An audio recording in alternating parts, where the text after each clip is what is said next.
You're watching Business Access TV. Business Access. Business Access. Business Access. Business Access. You are watching Business Access TV. Business Access TV. Serious about business. Serious about business.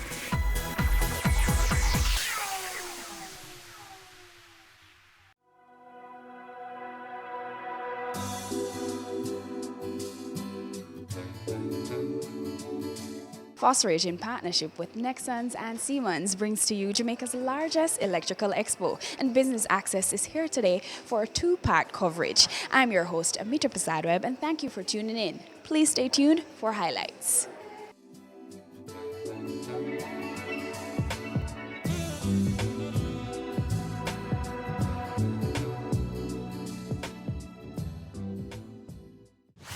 Phosphorate, I think it's becoming a great company for a lot of Jamaicans.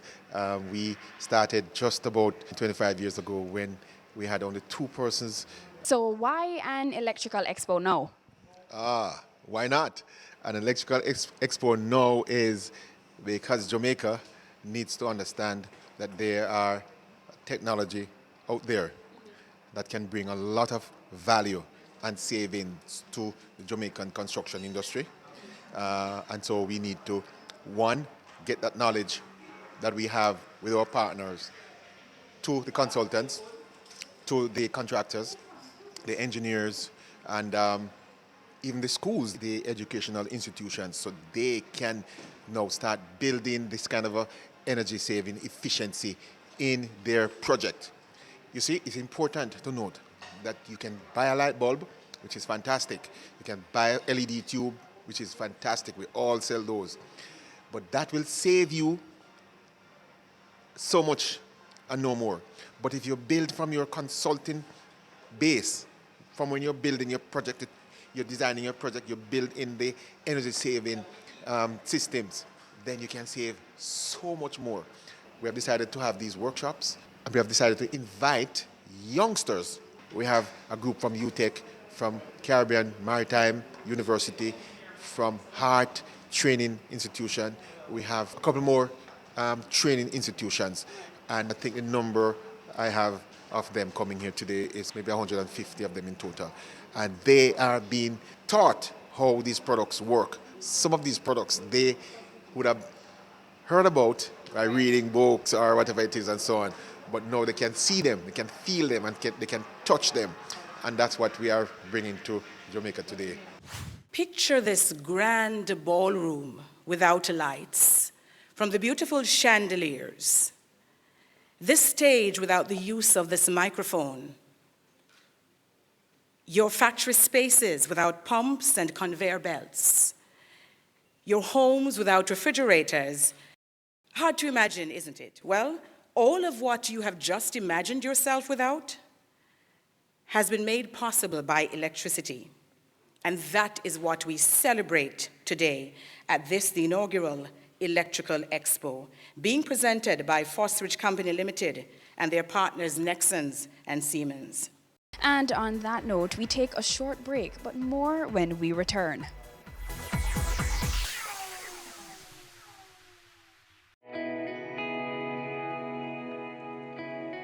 Every day you wake up, you have another opportunity to make this little island better, safer, a place where we all can be proud to call home. It's time we all recognize that every little thing we do has an impact on the Jamaica we live in now and the country we're leaving for our children. So promise me this, promise yourself this: no more will we tolerate criminals, even if it's our relatives. Tell them they're doing something wrong. Tell them to stop. Tell them no more robbing our children of the Jamaica they deserve. Tell them no more crime.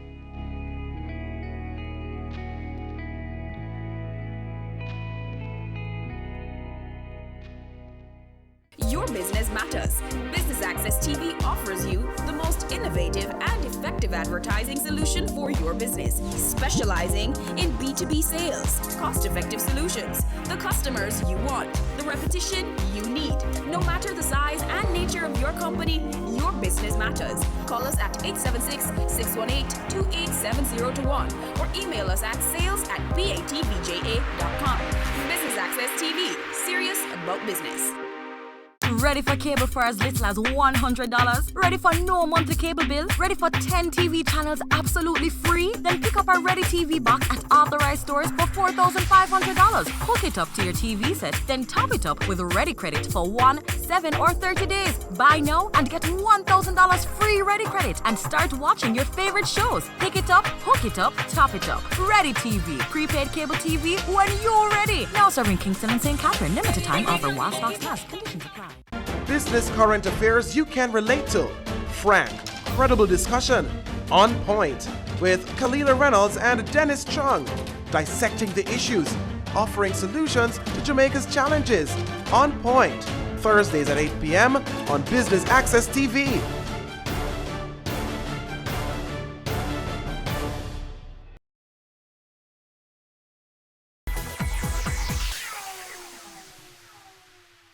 Welcome back and thanks for staying with us. Let's join our presenter on stage. I am standing here and I'm looking at a group of people and I'm seeing the future. And I'm saying this is exactly what we want to influence, the future. You look very well and we are very happy to have you here this morning. This Expo 2018 features industrial electrical products.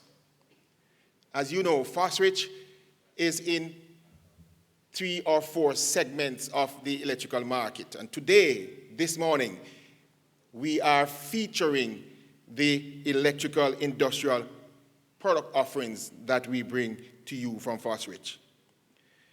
This expo also includes exhibitions and workshops. So what you will see around you are products that we do offer here at Fosrich.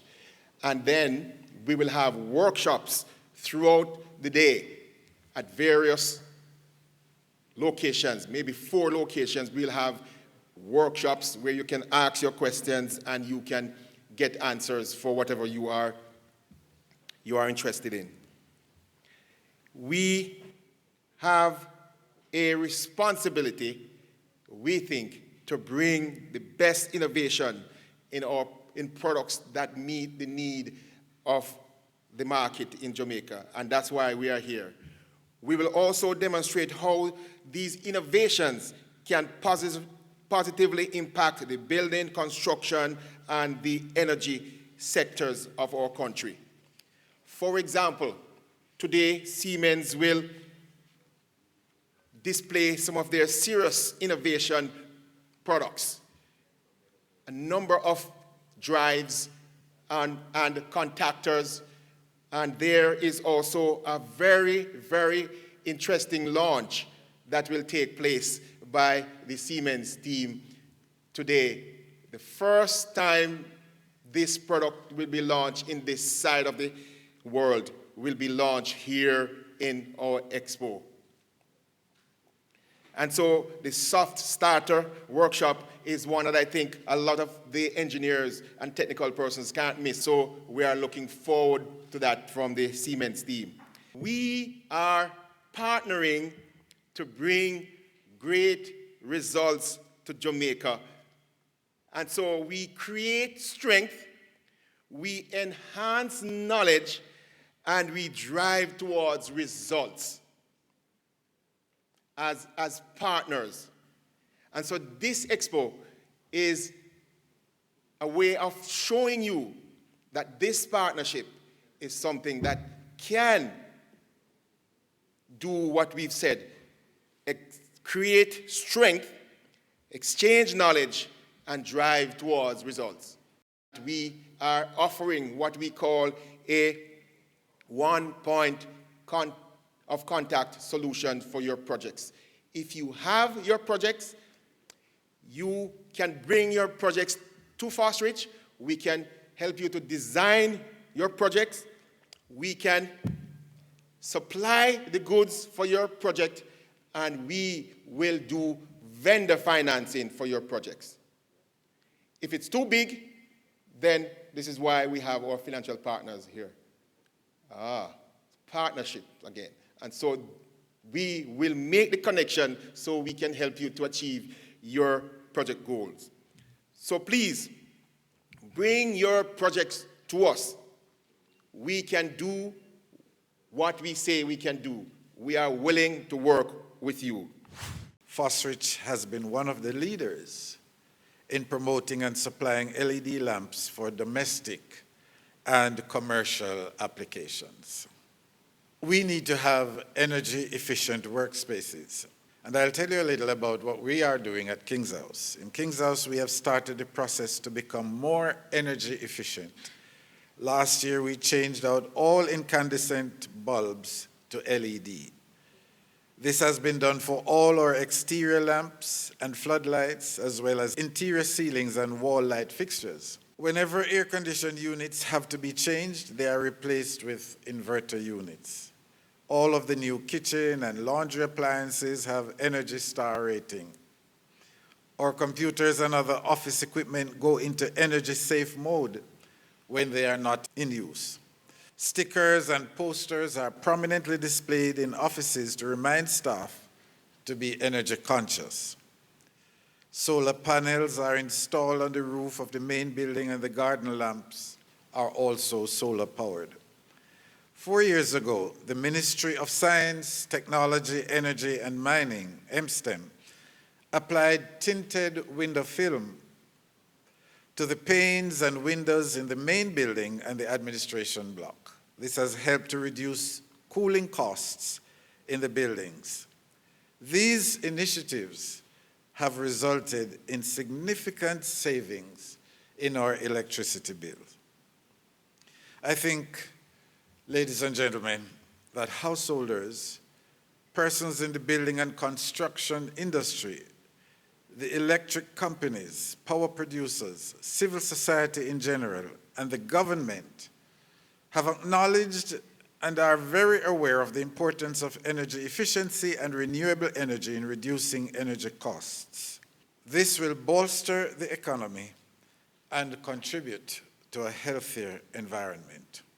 I hope that the exhibition and workshops at this expo will expose the Jamaican market to the innovative products that Fosrich can offer through its international partnerships. If last year's expo is anything to go by, participants will be in for an eye-opening exhibition of products and informative workshops as the company celebrates its 25th anniversary this year. It is with great pleasure, therefore, that I declare Electrical Expo 2018 open. Thank you. We take our final break, but don't go anywhere. We have more highlights when we return. Your business matters. Business Access TV offers you the most innovative and effective advertising solution for your business, specializing in B2B sales, cost-effective solutions, the customers you want, the repetition you need. No matter the size and nature of your company, your business matters. Call us at 876-618-2870 or email us at sales@batvja.com. Business Access TV, serious about business. Violence is bad. Violence against our innocent little children is terrible. Pretending not to notice when we know or suspect that a child is suffering is awful and morally wrong. In the words of the great Nelson Mandela, there can be no keener realization of a nation's soul than the way in which it treats its children. Think about that for a second. I have a voice. It's one of my gifts. I intend to use it on behalf of our children. No more violence against our children. Make your move to stop violence against our children right now. No more. No more. No more. It's season 12, and Wealth Magazine Business Access is here to keep you business savvy. With an impressive mix of some of Jamaica's most inspiring business moguls, we continue to keep Jamaica informed, empowered, and ready to dominate. Tune in Sundays at 5 p.m. only on BATV. You're watching Business Access. Business Access. Business Access. Business Access TV. Serious about business.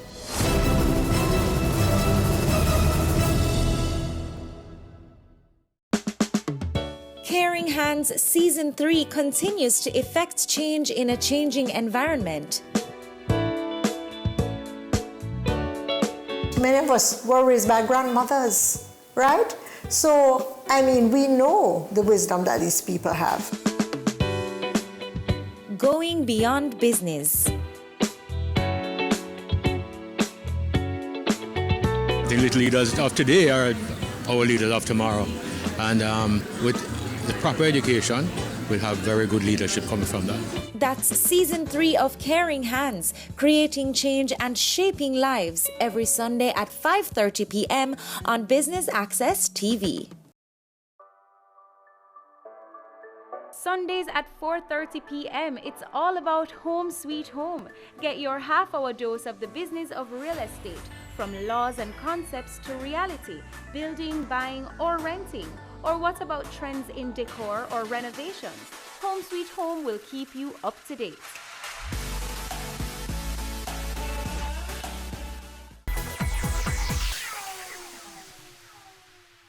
Thanks for staying with us. If you are just joining us, we are here at the Electrical Expo. Please stay tuned for more highlights.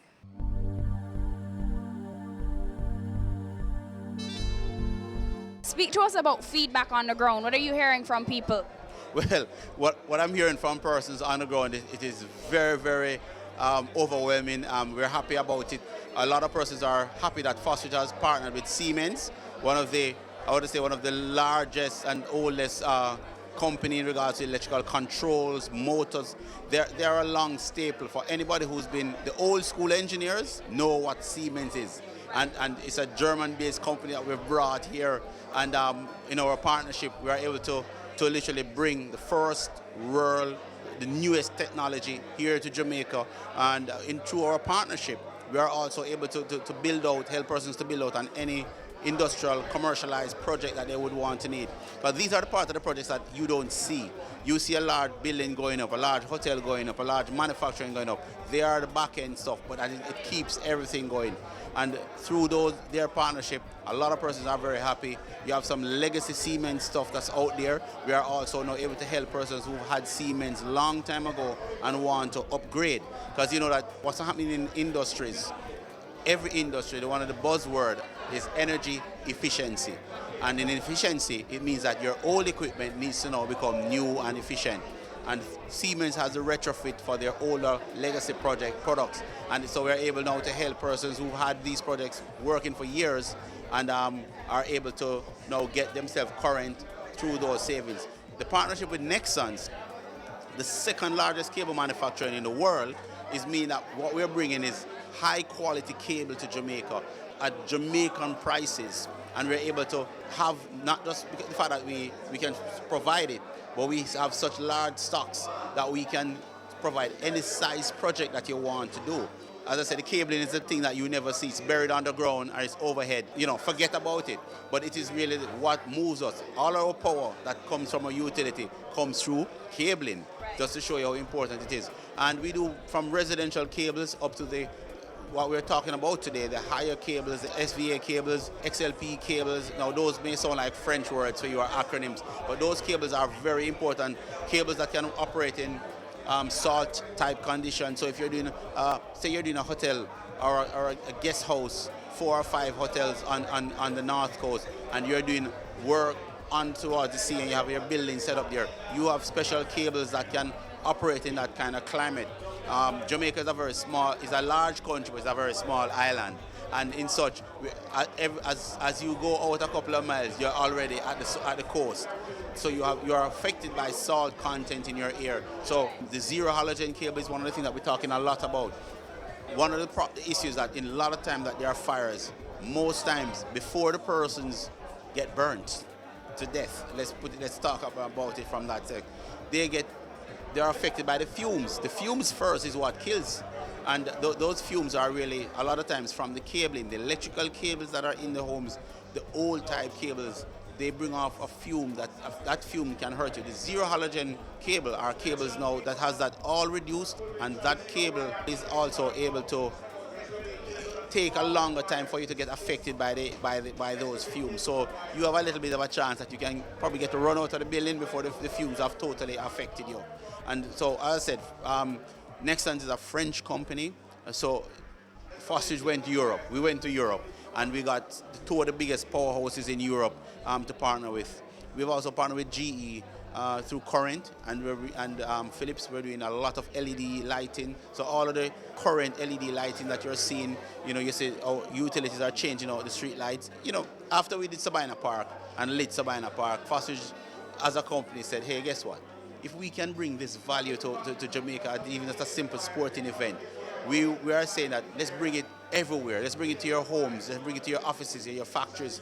And one of the biggest things for commercialization, what's happening, we're looking at a lot of industrial parks. There are a lot of footprints that have been set out, and that we're going to have industrial parks being built all over Jamaica, right? So to get to that concept, you have to have the building, you have to have the space, but then you also have the resources in regards to the power behind you, which is the cabling and the control panels and so forth. So that's basically where we are. We have a wonderful expo today. We have a lot of persons here, and they're very odd. Siemens just launched their new motor control soft start system. It is, if anybody who's out there who has not come down yet, it is really what they need to come and see. It is just phenomenon. I mean, I've seen a couple of the big powerhouse players come in, and they went into the seminar, and they're very, very happy and surprised of the capacity. Everything is just at a fingertip. You can get alerts through your phones. Smartphones is not just for just surfing the social media. It is also a work tool, and you can literally be anywhere in the world and you know exactly what's happening in your factory or your industry. And protection and efficiency, one of the things that affected us in our industrialization in Jamaica had to do with, we took a lot of time to modernize the older factories, and so a lot of them died. What we're talking about now is bringing that kind of modernization, because in most instances we know that our high utility bills is what is one of the factor that pulls down our capacity to be able to produce and challenge everybody else in the region. So we have to be very smart, and to be smart, you have to start saving. And you already have the footprint. You need the pumps, you need the motors, you need all of this industrial equipment, but you also need to know to do it smartly. And it says it's better to work smarter, not harder. And that's what Fosrich is doing, bringing the smart technology, so your equipment is not working harder, but is working smarter. It's also with the efficiency, it also now reduces your downtime. And another thing that where we lose a lot in our productions are downtime. No manufacturing in Jamaica now can afford a 1 hour downtime. 1 hour downtime, you have staff that's sitting there doing nothing. You have production capacity that you can't make up, because if you are to make 100,000 metric tons of something for the day, and you've lost half of the day, you physically can't make that 100,000 metric tons again. So those are some things that, after a day has gone, you can't get it back. Well, it's the same thing. After you've lost the opportunity to produce, you cannot make it up. You're only going to use up opportunity that you'd have had for the next day. And, we want to thank you and Business Access and your listeners and your watchers to come in. Thank you for being here and to be able to share this moment with us here at Fosrich.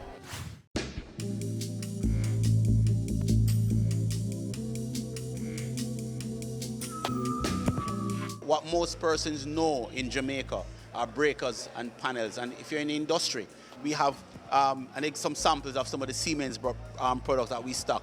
Now, we have a wide range of breakers that we literally keep in our stock. We have molded case circuit breakers, and these ranges from as low as 15 amps up to 1,000 amps. Now, these are what you're using in your various power line panels, your disconnect switches for your generators, and these are available in various wattages and various amperage and voltage based on the capacity. Different lug connections. There are different types that are available. we have the Siemens lines of, these are they're transformers, and we do the full range. We stock anywhere from 5 to 40 kVA transformers in various voltage scenarios, 415, 440 volt.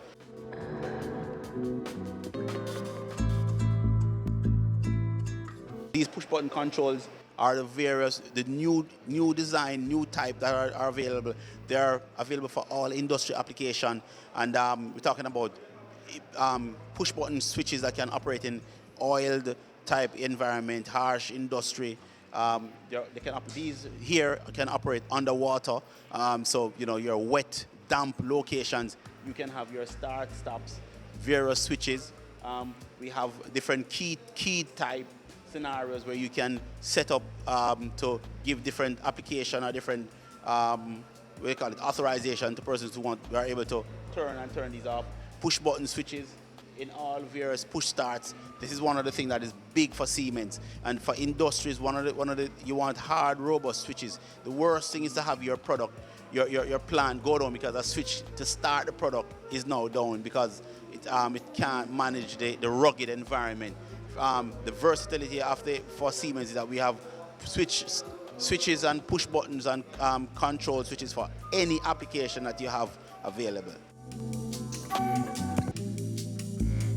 In continuing with the Siemens line of products, this is a staple in any industrial application, any large electrical application. These are industrial P-line panels. I think affectionately most persons just call all of these panels power line panels, and we have available in stock at Fostage from P1, which is power line 1, down to a power line 5. These panels are able to operate even outdoor applications, so you can have your large electrical cables come through into these panels. And that brings us to the end of part 1 of our 2-part coverage of the Electrical Expo. I've been your host, Amita Prasadweb, and thank you for tuning in to Business Access TV, serious about business.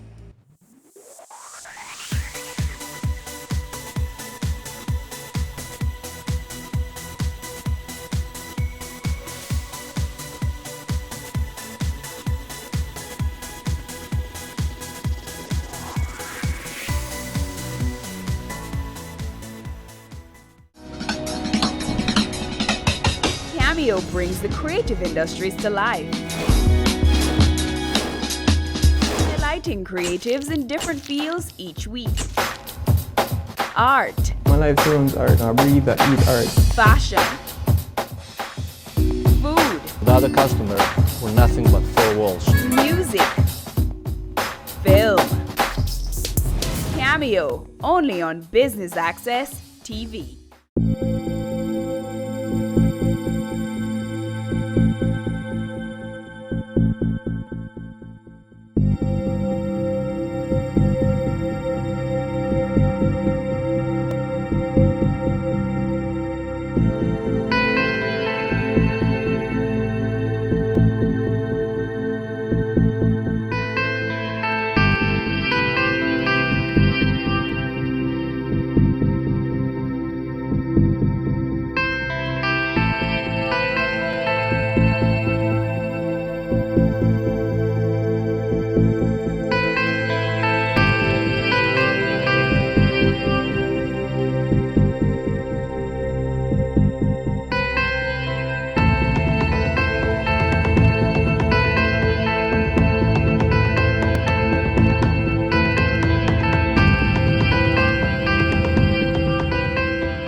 Women are the backbone of our society. They deserve to be protected and respected. Domestic violence is not okay.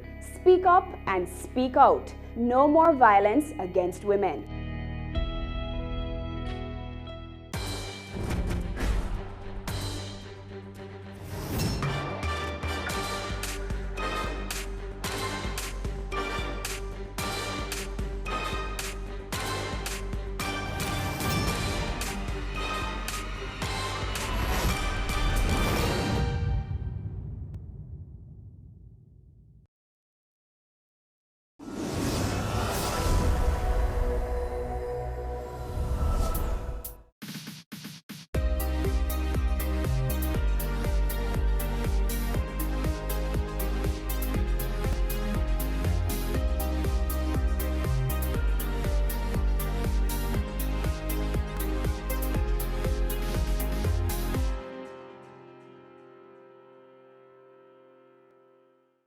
Hello there, thanks for joining us on another edition of Jamaica Magazine. We're on the cusp of independence. That's right, tomorrow we celebrate 57 years of nationhood, 57 years of advancements, and 57 years of development. We've come a far way and continue to make strides in becoming the place of choice to live, work, raise families, do business, and as the Prime Minister adds, retire in paradise. We have a word of advice, followed by the news. Stay with us. This is the Aedes aegypti mosquito that spreads the Zika, chikungunya, and dengue viruses. Search for its breeding sites and destroy them. A message from the Ministry of Health.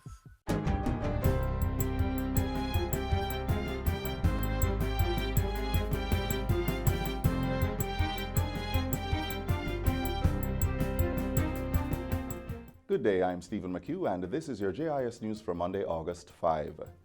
July has recorded its highest ever arrival figures, with the Tourism Ministry estimating 250,584 visitors for the summer month. This now means the island has welcomed nearly 2 million visitors from January 1 to July 31 and has earned over $2 billion. Portfolio Minister Edmund Bartlett says these are phenomenal numbers, which have been the result of impressive progress over the past 5 years. So far this year, the country has recorded an increase in arrivals of 132,980 visitors, almost doubling the performance from last year. Meanwhile, earnings as projected is 8.4% higher than last year.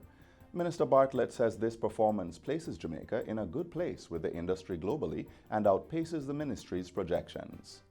The Jamaica Constabulary Force has provided 8 buses to safely transport rank-and-file police officers to and from work. Commissioner of Police Major General Anthony Anderson officially handed over the buses to the Jamaica Police Federation at his office on Old Hope Road last Friday. He says it's part of a broader welfare program that the force has been rolling out for policemen and women. This came out of an incident that happened a few years ago where one of our members got killed whilst off duty, and it was felt that providing this service would provide that sense of security for our police officers. It's really important as they protect the society that they also, when they're off duty, are protected. Chairman of the Police Federation, Sergeant Patray Rowe, welcomed the buses, which will be going to the police divisions of Area 1, 4, and 5. Certainly the Police Federation hopes that in due time we will have a broader fleet of buses to service the entire island. But we must indicate that this is a good start. The fleet of buses will be managed by the Police Federation's Central Executive, which has established routes and developed standard operating procedures for the vehicles. National Security Minister Dr. Horace Chang has lauded the security forces for their interception of 2,700 pounds of cocaine southeast of Morant Point in St. Thomas last week. The drug has an estimated value of over $35.7 million or 4.9 billion Jamaican dollars. Dr. Chang says the transshipment is part of the guns and food for drug trades. He says intelligence has confirmed that about 200 guns enter the island on a monthly basis, which represents a clear and present danger that must be addressed with clearly defined strategies. And who we need to catch is not the man who them used to shoot people, it's the man who's organizing this. Now what this sends us is not just that commend the improved capacity of the JDF or Coast Guard, but it tells us that operating around Jamaica now is people who have the capacity to deal with 3,000 pounds of coke. That is a serious business enterprise. Dr. Chang was closing the sectoral debate in the House of Representatives last Wednesday. Also coming out of Parliament, Minister Carl Samuda has announced that students who underperformed in the first sitting of the Primary Exit Profile PEP will benefit from interventions in grade 7. Upon entering high school, the students on pathway 2 and 3, which is the areas of greatest concern to us, are assigned to pathway coaches in literacy, mathematics, depending on what the assessment reveals. The minister with oversight for the education portfolio says that approximately 34% of the students who sat PEP this year were proficient or highly proficient in all subjects. Meanwhile, close to 50% showed limited or no evidence of the required competence. Students on pathway 3, which is the pathway that is in gravest need, will undergo psychoeducational assessments to determine their ability levels in various areas of cognition, as well as their achievement levels in all areas of literacy and numeracy. Information from this assessment will be used by the coaches to develop individual intervention plans which will be used to guide their instruction. Minister Samuda adds that by September, there will be close to 100 math coaches across all regions and 20 literacy specialists to improve students' academic performance. In the meantime, the Education Ministry has spent $817 million purchasing textbooks, electronic aids, and other supplies for grades 1 to 13 for the upcoming academic year. Distribution of the resources begins this month and will support the National Standards curriculum and other curricula across the sector. And the inventory taken of books that were stored in storerooms across the country have been identified and reallocated so that it reduces the demand for books that we have had to buy. And finally, the Jamaica Fire Brigade, JFB, has received 33 computers from the Met Service to support the establishment of a bushfire warning index. The computers were bought at a cost of $4.18 million, with funding from the ACP EU Caribbean Development Bank's Natural Disaster Risk Management Program. The warning index will track, manage, and record bushfires and hopefully prevent the destruction of forests and farms across the country.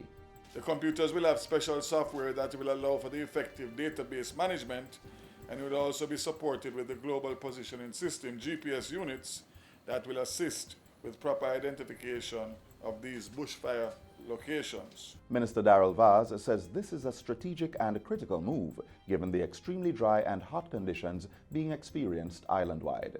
He points out that the Jamaica Fire Brigade recently released figures suggesting that, along with the high temperatures, this summer is also seeing a record number of bushfires. It is also being revealed that the parishes recording the majority of these bushfires are St. Anne, St. Mary, and St. Catherine, which happens to be the same parishes experiencing the most severe drought conditions at this time. Local Government and Community Development Minister Desmond McKenzie says focus will be placed on strengthening public education about bushfires as part of the natural disaster and emergency response mechanisms. And that's it for JIS News Today. I'm Stephen McHugh. Thanks for watching.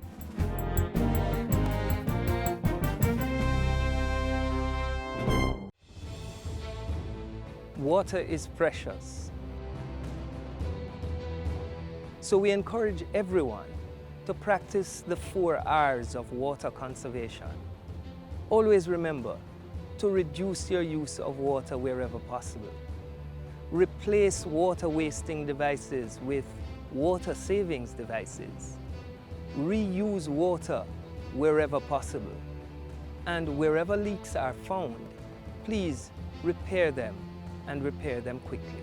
Don't delay. Practice the 4 R's of water conservation today. We're in a celebratory mood. After all, Jamaica officially reaches 57 years of political freedom tomorrow. What does this mean? Watch this.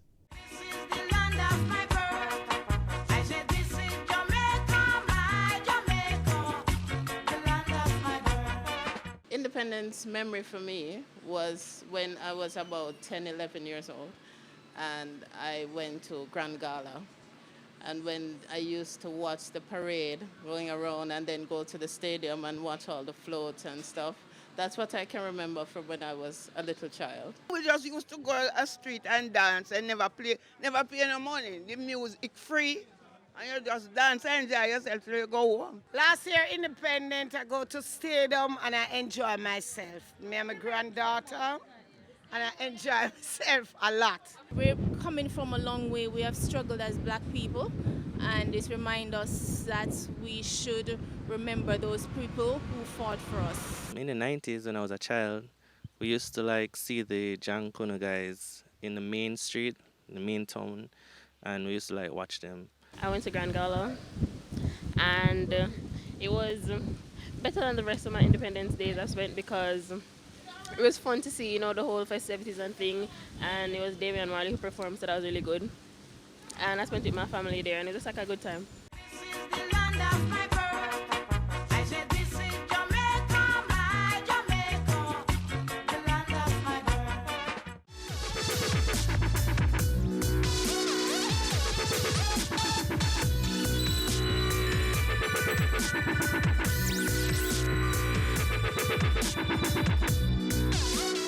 We continue to pay tribute to the fathers of this great nation that is Jamaica by remembering another of our heroes who also holds the distinction of being the island's first Prime Minister, Sir Alexander Bustamante. He was a commanding figure, a ruggedly handsome and stylish gentleman who was very sure of himself. He was born William Alexander Clark in Blenheim, Hanover in 1884. At age 20, he did what was typical of many middle-class Jamaicans like himself, migrate to make a life abroad. For the next 30 years, his adventurous spirit took him to several countries, including Panama, the United States, and Cuba. And during his travels, he changed his name from William Alexander Clark to Alexander Bustamante. In Cuba, the seeds of what later became his lifelong passion were planted as he watched Cuban workers agitate for better working conditions. In 1933, he was in Cuba. In fact, he left Cuba for Jamaica. And as you know, in Cuba, there were thousands of Jamaican workers in the Santiago Oriente region. And he would have seen the agitation in Cuba in 1933 as Cuban workers, in fact, were in rebellion in 1933. Upon his return home in 1934, at age 50, Bustamante set up his business in downtown Kingston. This brought him in daily contact with the woe and misery of the Jamaican people. He goes into the money lending business, and who better to understand the conditions that people suffer than someone who lends money. And this, I believe, must have developed in him the almost hobby of writing letters to the press, commenting on the terrible conditions existing in Jamaica in 1938. He bombarded the Gleaner, the island's main newspaper, with letters about the plight of Jamaican workers. These letters were regarded as hostile and earned him some unsavory labels such as pest, communist, and usurper. Around September 1937, Bustamante seemed to have taken the decision to be the voice of change for the Jamaican worker. He took his campaign to the street corners and homes all over the island. From Westmoreland to Kingston, Bustamante drummed up support, encouraging workers to protest for better working conditions. When the workers on the waterfront in May 1938 went on strike, it's a completely spontaneous thing, St. William Grant, an ex-Garveyite, actually approached Buster. I said, come and talk to these wharf workers. When he went down to the wharf, the workers were a little bit unwilling to talk to him because Buster was a brown man or near white. But Grant actually persuaded them to listen. And this is how he actually got a toehold into the labor movement in Jamaica. He was affectionately called Buster or Chief, the champion in the struggle for workers' rights. Those whom he represented stretched from the sugar fields in the west to the docks of Kingston and to the banana fields in the east. And Jamaicans embraced him wholeheartedly. He had a common touch. And he was very much easy and at home in some back room of some shop, eating saltfish and crackers and whatever, you know, having a drink and elbowing with the people and talking very much at home. Not that he, I mean, he was always the boss, you know. I mean, Buster, I mean, he wouldn't suffer, you know, any foolishness. But he rubbed shoulders easily with people. And you see him, he was a street man, street corner man too, you know, loved to talk on the street corners, quite at home. Buster's determination to represent the workers made him a thorn in the side of the colonial authorities. His now famous battle cry, "Shoot me but let my people go," made him a hero in the eyes of those he represented. The workers' confidence in him translated into mass support for the Bustamante Industrial Trade Union, which he formed in May 1938.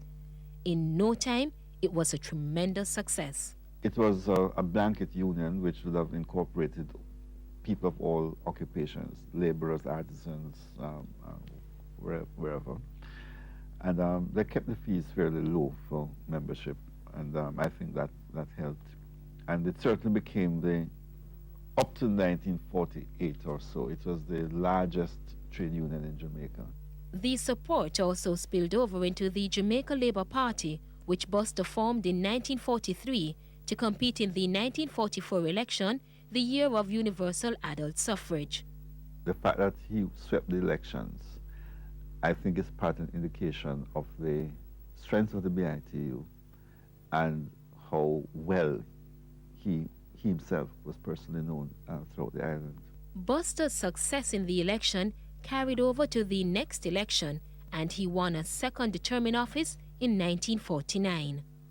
He became Jamaica's first chief minister and started the work to get Jamaica to become a part of the British West Indian Federation. Jamaica became a member in 1958 during the term of office of the other political party, the People's National Party. However, Buster later changed his mind about Jamaica being a part of the Federation, as he felt that it would drain Jamaica's resources to help the other British territories.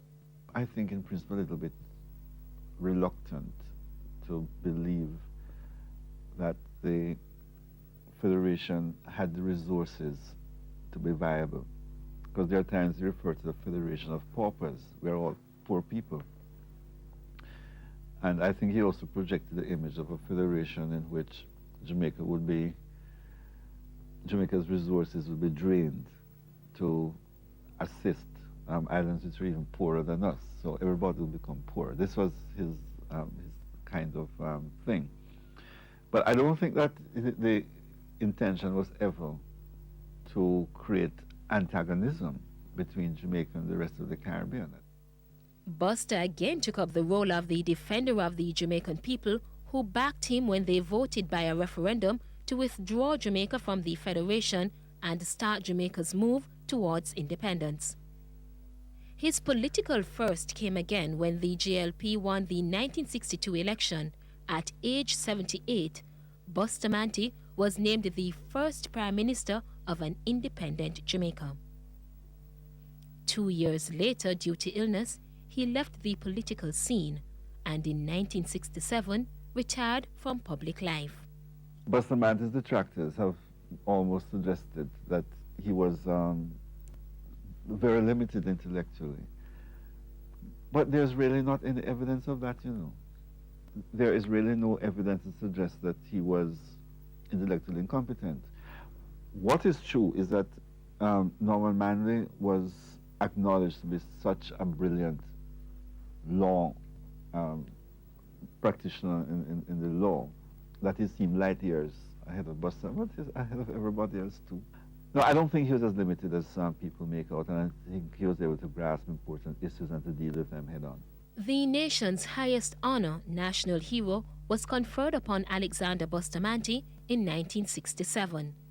Here again, he created history, being the only person to have received this honor while still alive. We have often mocked the Jamaican people by saying that what they're looking for is a messiah. So what? Why shouldn't they look for a messiah? And what the word messiah really means to them was a champion, a bodyguard, a champion. And I think what the Jamaican people have always wanted is the kind of leadership, especially in the old days, that would be able to take them out of the gross difficulties under which they labored, lift them out of it, give them a vision and hope of where they ought to go. You can't abandon people and say, shift for yourself. You have to bring them together and give them that leadership and vision about themselves and their country. Bustamante lived for 10 years after. basking in the rewards of his labor. Today, there are numerous monuments that honor his memory and the part he played in the history of this nation. Alexander Bustamante died on August 6, 1977, 15 years to the day that he stood proudly to witness his ultimate success for the Jamaican people, independence.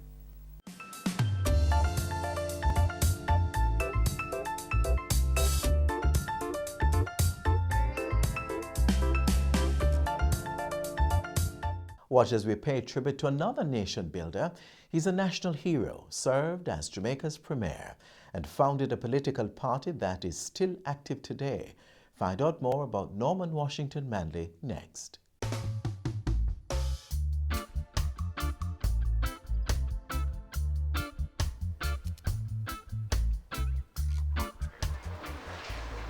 Miss, Yes, Teacher. I don't really know much about Norman Washington Manley, other than that he is one of our national heroes. Can you tell us more about him? Sure, but I want you all to listen very carefully, okay? Norman Washington Manley was born at Roxborough, Manchester on July 4th, 1893. He was a brilliant scholar, which meant that he did extremely well in school and later went on to be a lawyer. It was Norman Manley's expertise as an attorney in the criminal, civil, and appeal courts that laid the foundation for what was to be his life's work in Jamaica's political development. It all started with his advocacy for the country's banana growers who wanted to establish a banana shipping company, but this was strongly opposed to by a foreign-based exporter in Jamaica. Still, that did not stop Manley from intervening, and in the end, the export company set aside 1 cent per sum of banana exported from Jamaica to form a fund called the Jamaica Welfare Limited.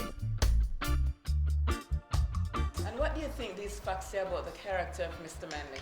Miss, he was not only concerned about the farmers or the poor, but he was also dedicated to helping them. That's true. And in 1938, when a series of industrial actions broke out, workers went on strike, Norman's cousin, Alexander Bustamante, who is another one of our national heroes and who is also a strong defender of the poor working class people, was arrested. And guess what? Alexander Bustamante asked Norman Manley to represent the striking workers who were determined that they would not return to work until Bustamante was released. Norman's response would forever change the course of his life. And that night I made up my mind, and I put an advertisement in the leading newspaper of Jamaica that I would represent all the striking groups in the country. His ability to negotiate the cause of the poor resulted in Bustamante being released and the workers' fury calmed, at least for a while. By this time, Norman Manley had reached a turning point in his political career. And it was then I realized that the time had come to make a new political move. We had had 300 years of British rule without self-government, and it looked as if it was about time we started to take an interest in our own affairs. Miss, what he meant by new political movement? Was he going to stop looking out for those workers? No. He still cared for the people, but he wanted more for them. Remember in 1938 when he formed the People's National Party? Yes, miss. But the people, especially the poorer working class, were not allowed to vote. So he set out on a mission to change that. Norman Manley was deeply involved in the fight for a new constitution for Jamaica and was among those who helped to bring the country to full adult suffrage in 1944 from a reluctant British colonial rule.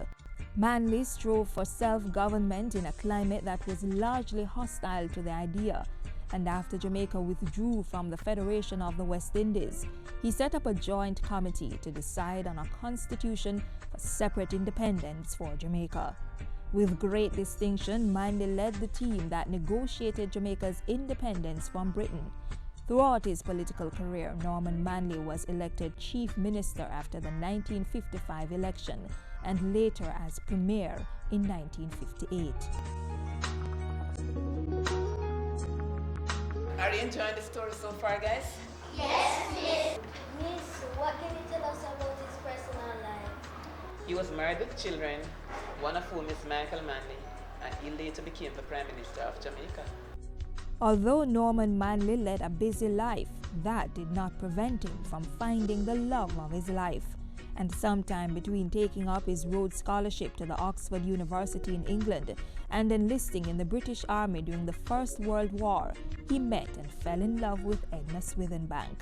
She was an artist and sculptress, and in addition to Michael, the two had another son, Douglas, who also served as a government minister. While helping to create a multi-party system in Jamaica, Norman Manley made the needs of the people the focus of the government.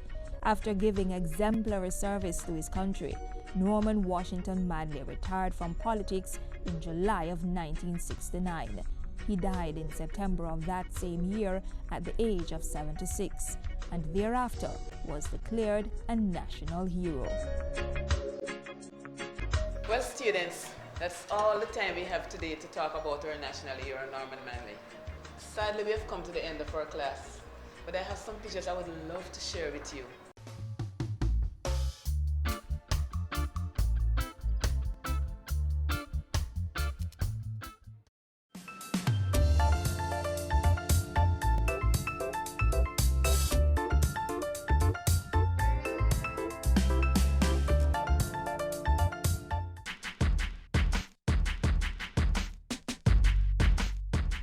President Uhuru Kenyatta of Kenya is on the island for a 3-day visit that's expected to bring Jamaica and the African country closer together. In addition to participating in Jamaica 57 Grand Gala activities, he's also expected to attend the Denby Agricultural, Industrial and Food Show. President Kenyatta and Prime Minister Andrew Holness will also continue talks started on the margins of the United Nations General Assembly and the G7 Summit in Canada last year. At those meetings, the two discussed possible code share for airlines, trading coffee and peanut, as well as speaking with one voice within the African, Caribbean and Pacific group of countries. Discussions also focused on increasing exchanges in culture, entertainment and tourism. A possible agreement was also explored to share information between athletics coaches. So you see, possibilities for future collaboration and partnership are endless. Jamaica is on the move, leveraging our brand to bring economic growth and job creation, all in a bid to provide hope for our people.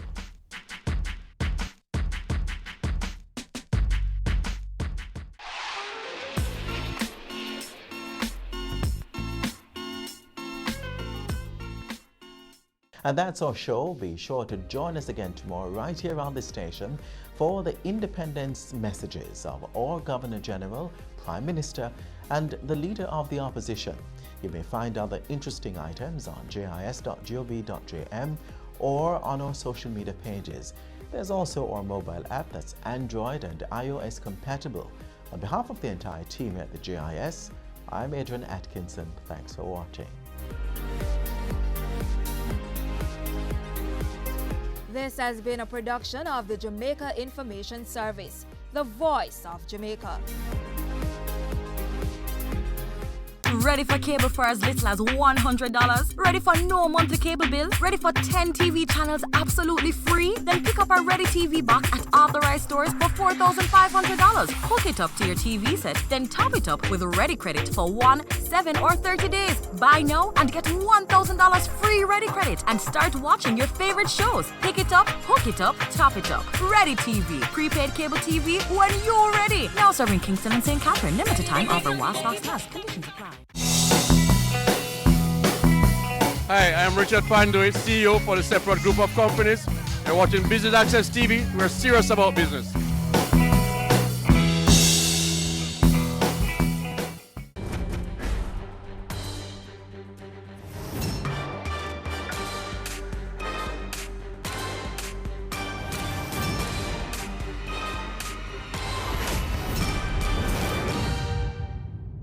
This week on Wealth Magazine Business Access, we'll be speaking with Jean Laurie Chin, Executive Chairman of Procom, ProDev, and CCRP. Born a daughter of the plains of Savannah-la-Mar, Jean shares her story about her formative years in rural Jamaica and being schooled from an early age by her parents and mentors about the importance of hard work, meticulousness, and compassion. Jean Laurie Chin also talks about the importance of family, her fascination with the written word, and how an act of charity formed the foundation of what is now her legacy and contribution to Brand Jamaica.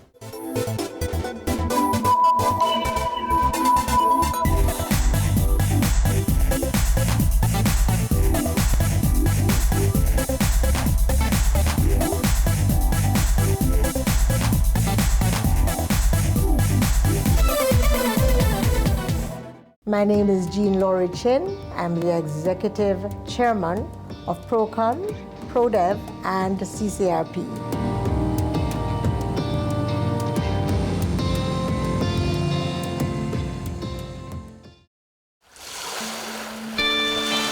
I was born in Westmoreland, Jamaica, educated first in Westmoreland, then in Kingston, and I went into journalism because that was really my whole objective in life, to be a journalist.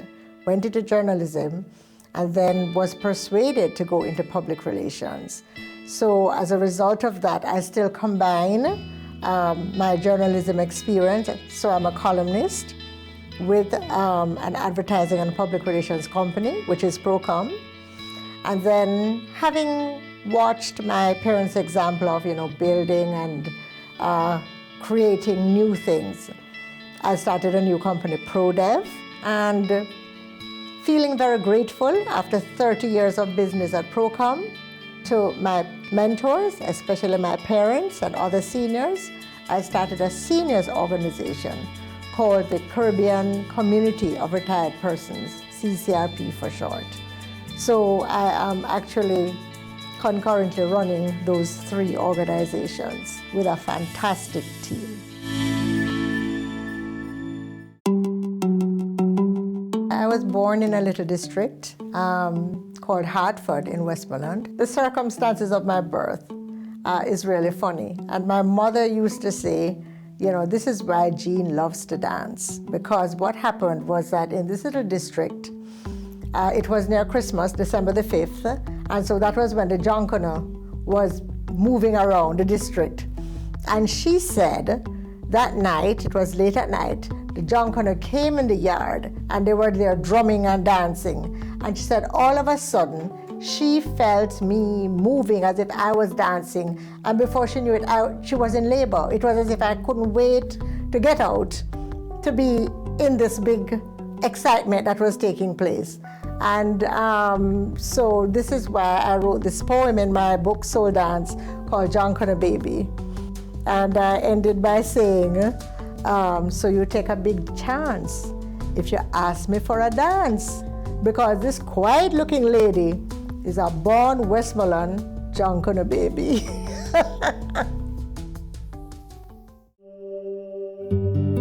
My parents were very humble people, shopkeepers. My dad got sick when I was 4, passed away, leaving my mother with 4 little children. The youngest was 7 months. And so I watched my mother start her little shop in Savannah-la-Mar. And little by little, added one case, then another case and some shelves, and created a business, this single woman, all on her own with 4 little ones. And then she married this wonderful gentleman, Jocelyn Laurie, who became a father, not a stepfather. Very caring, and he was a bright accountant. So he married young Maisie Laurie with her 4 children, and we all moved to Kingston. He worked with the accounting firm Paul Golson, and then he continued to study and became a chartered accountant and started his own business. Then illness struck, and he had to move his business to a home office in his little house in Pembroke Hall, which was supposed to have been just a stop on his way up Well, that is where we stopped because he was wheelchair bound. But as a result of that, though, his 4 children had to learn how to use the adding machine, had to learn how to type his letters, and he kept most of his clients because he was so brilliant. He was a tax expert. And so again, that was another lesson in life, that whatever life gives you, you need to make the most of it. And so my father continued on his path to excellence. People say, you know, how did you learn management? That's how I learned management, because my degree was really in the arts. But I grew up learning management. Again, my mom was very ambitious for her children. So she found out that the best school in Savlamar was being run by the Sisters of Mercy, a Catholic prep school. Of course, you know, her funds were very low. So she bartered groceries from her shop, and she sewed the altar tablecloths for the priest, and wheeled and dealed and got her 2 little girls into St. Mary's Academy. Now, this was a prep school where the children of the doctors and the lawyers, you know, just the better off children went to. And those Sisters of Mercy were wonderful.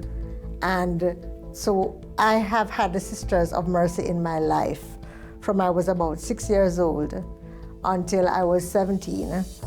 And then Sister Mary Bernadette Little, who was our principal at Alpha, was such a strong leader that she also made a huge impression on me. And it was because of her, I think, and because of this other nun who mentored me in prep school that I wanted to really enter the convent. I applied when I was in 5th form to enter the convent. But at that time, there were a lot of people leaving the convent, young women. And so I was advised to work for a year before I entered. And while I was in 6th form, I met Hubie Chin, my husband. So I became engaged and married him, but I always remained very close to the Sisters of Mercy because as a student, I used to do retreats. I used to be very close to them. And so just last year, I was invited to become an associate of the Sisters of Mercy, where you do have to make a commitment. And so I made my commitment last year, October, which is, it means that you must be committed to the charisms of mercy. It is a promise that you look on people and situations with compassion, with understanding, with mercy. And so it tells you, stop, don't judge.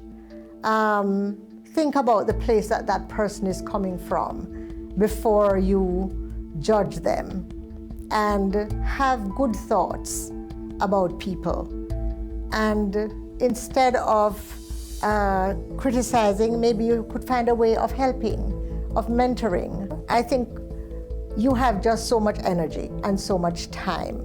Why not use that energy and that time to help to uplift somebody, to help to encourage somebody, and sometimes do the difficult things? Since you have just that much time, why not use it in as positive a way as you can? The thing I say about when you're working for people and when you're doing your work reflects you. So if you want to be viewed as someone of excellence, as a professional, then you must give it your 150%. You must go the extra mile. 100% is not enough.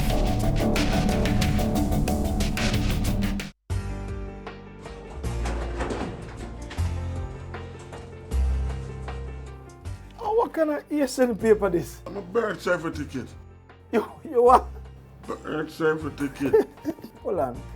Let me help you. Where are you? Me apply for your birth certificate online on the RGD website. Your lucky things improve and get easy now. Is there nothing a security feature? All your granny could have write this. Transformation is happening across the public sector. Many services are now available online. We are building a better public service for all. Brought to you by the Transformation Implementation Unit. Your your business matters. Business Access TV offers you the most innovative and effective advertising solution for your business, specializing in B2B sales, cost-effective solutions, the customers you want, the repetition you need.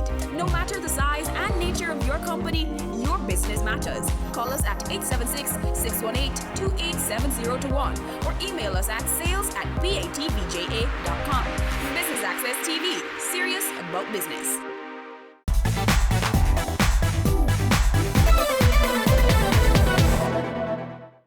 So my first job was at Chinese Travel Service, and it was so exciting. I had a wonderful mentor, our manager. She was Sonia Phillips. She's now Sonia Sage. And so we were going on these what you call fam tours, where you get free trips, you get discounts. Oh, I enjoyed it so much. And I remember one day, I think at about 9 months after I was working with her, she said to me, listen, you need to go to university. And I said, but I can't afford to go to university. She says, and I said, it's too late to apply anyway. She says, I know somebody up there. I'm going to send you up there. Of course, I wasn't very willing. She sent me up there. The lady said I was late, so I felt very relieved because I didn't want to give up my farm trips. And so I filled out the form and everything. Lo and behold, I was accepted. Do you know that I was in tears at Chinese, and she was there saying, you don't have any ambition, you were accepted, you're going. I said, how am I going to manage? And she said, okay, I will hire you back for every break you have, whether it's summer, Christmas, Easter, so you can still earn. So I was able to earn my way through university.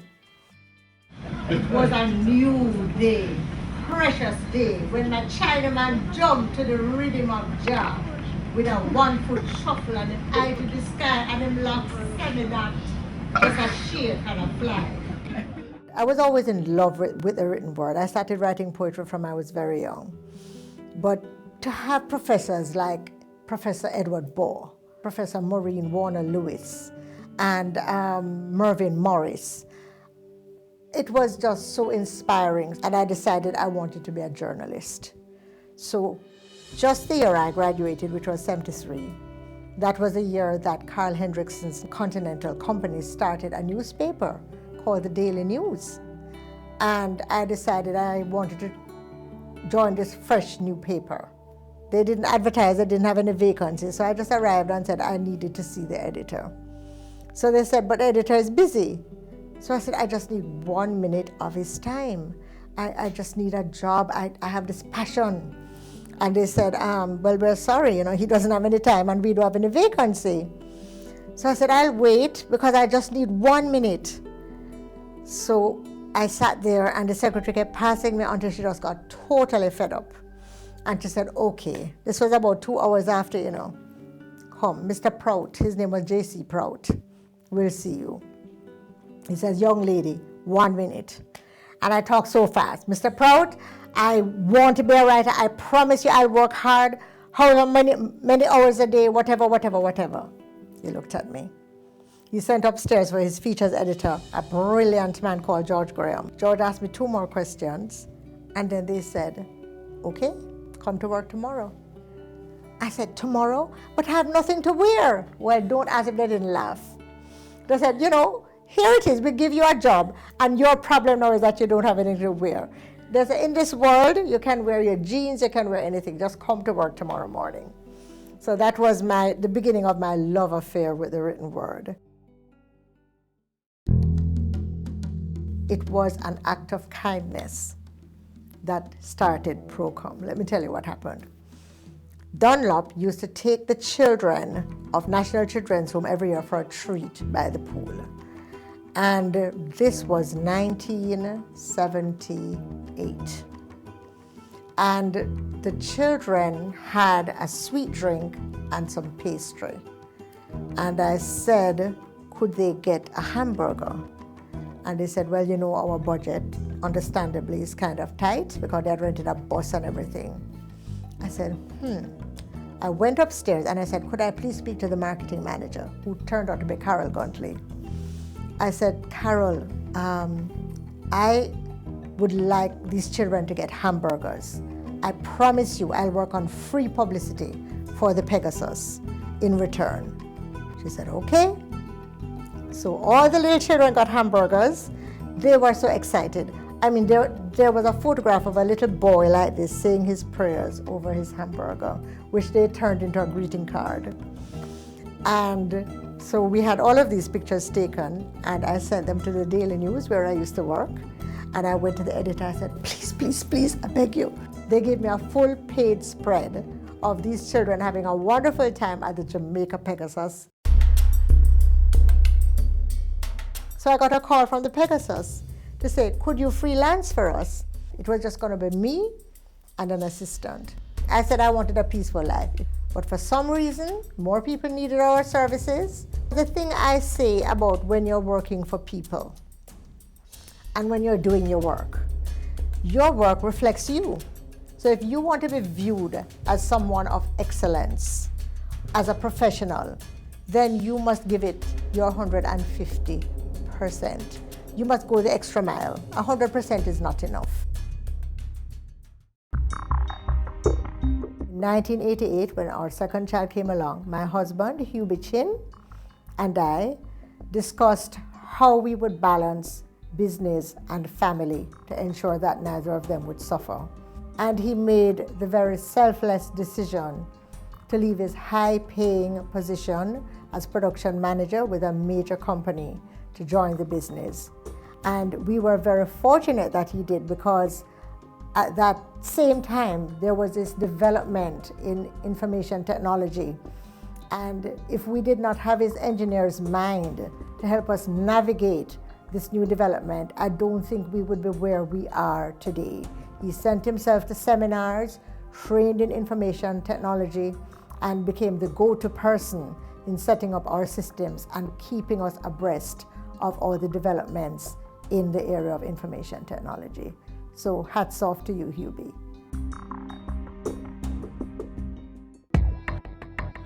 This year, Procom is actually 39 years old.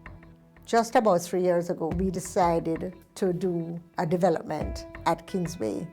We started another company, so Procom begat ProDev.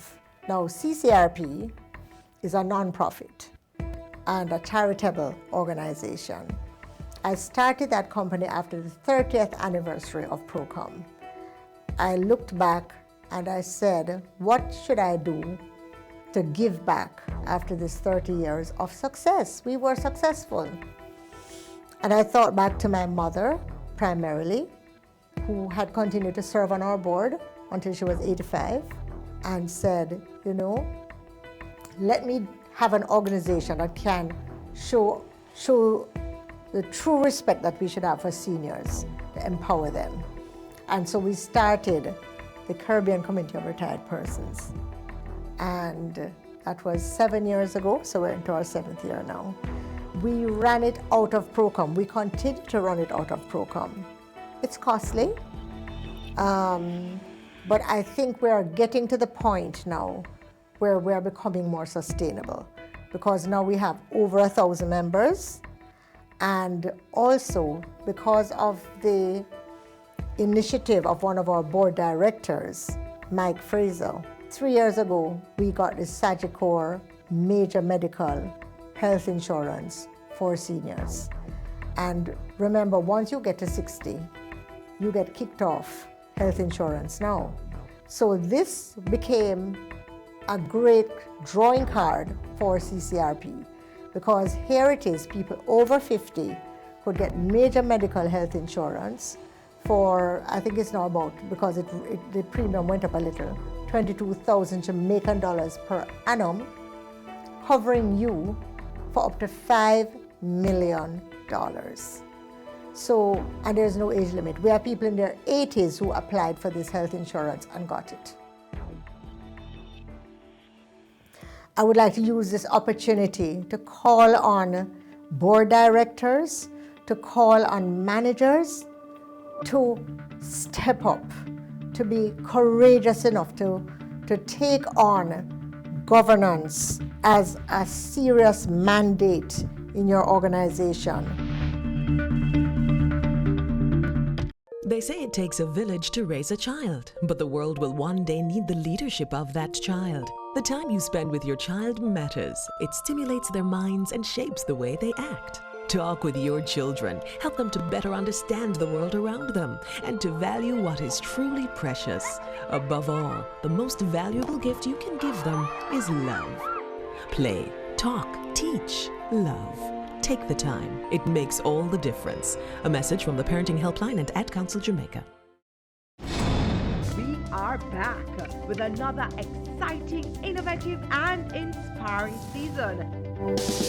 It takes a lot of stick-to-itiveness, being consistent and persistent in whatever you're doing. That's the bottom line. Business exists to add value to people's lives. And if we're not doing that, might as well we lock down the store and just call it a day. It's a season 3 of Creating Wealth, Mondays at 8 p.m. on Business Access TV.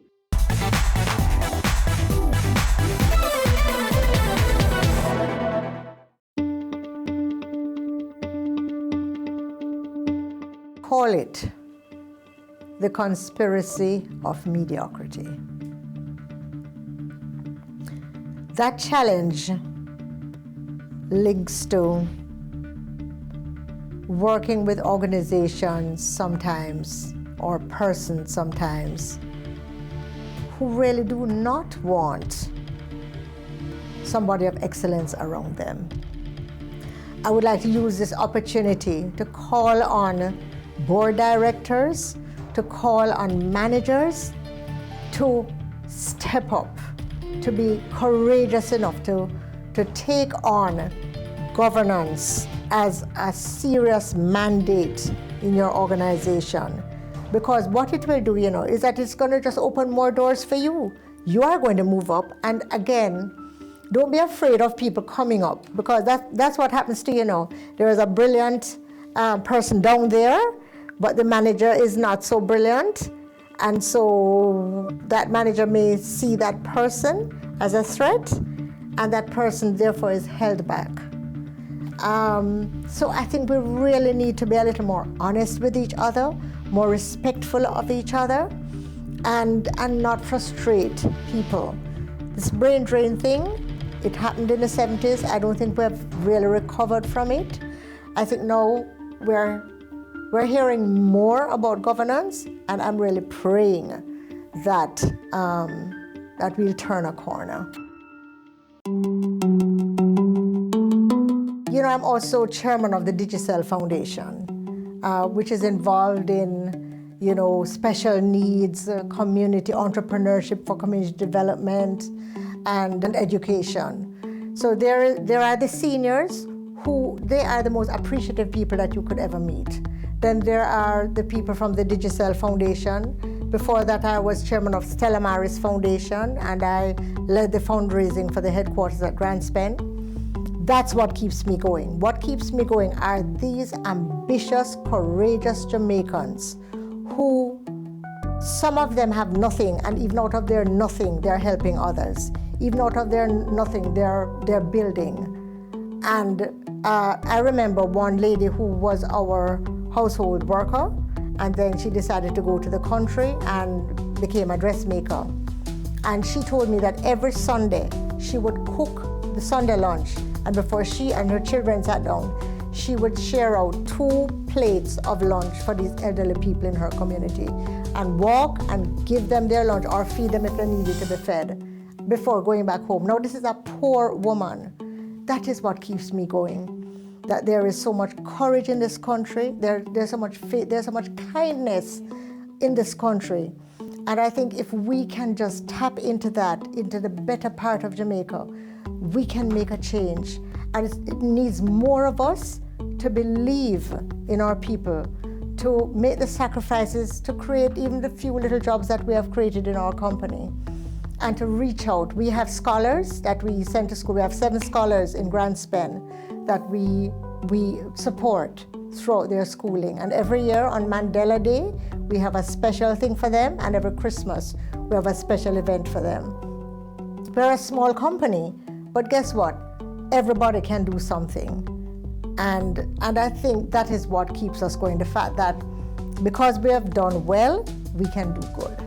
I'm not sure if it is a piece of advice or it is watching some of our wonderful Jamaicans, how they operate. I know, for example, there is Wycliffe Bennett, who never allowed a letter to leave his desk without it being letter perfect. I remember my father, who always spoke about excellence.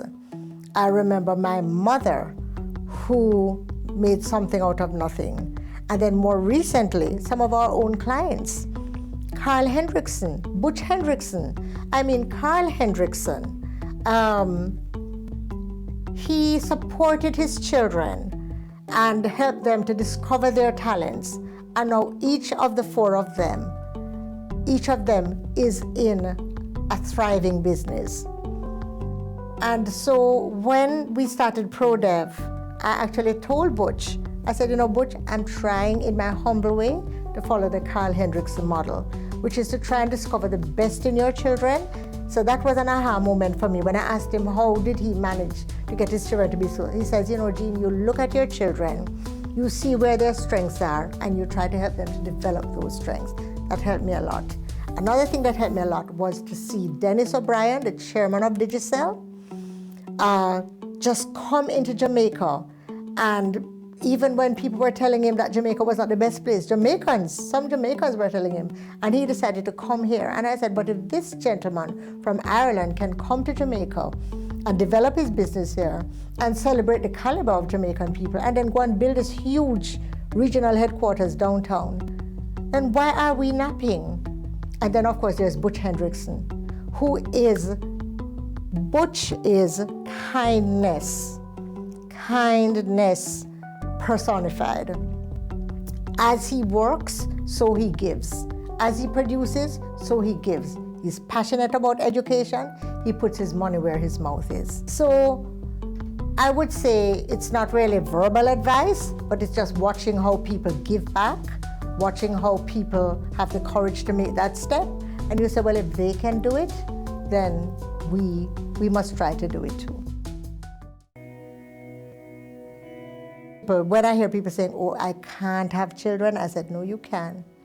You can, because our children came home when they were 6 weeks. So we did everything, the midnight feeds and the first step and the first tooth, and they are our children. We just could not love them anymore. And we're so proud of them, because now Anita, my daughter, is running that cafe. Our son is the property manager for the units that we own in that building and some other investments that we have. And they are hardworking young people. They both, my son went to Humber, where he did hospitality management, worked at Sandals for a while, and then we said, no, we need your personality in our business. So we're all working, it's a family business. Under God's unblinking eye, we all have lived, we all have died. Dust and ash are wealth and glory.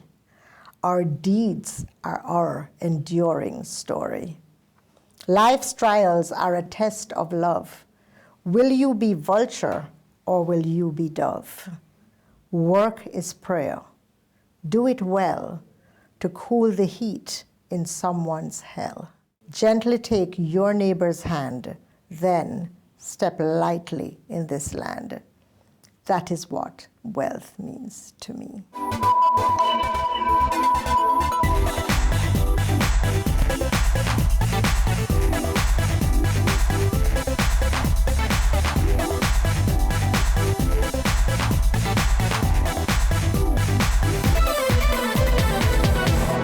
Business current affairs you can relate to. Frank, credible discussion.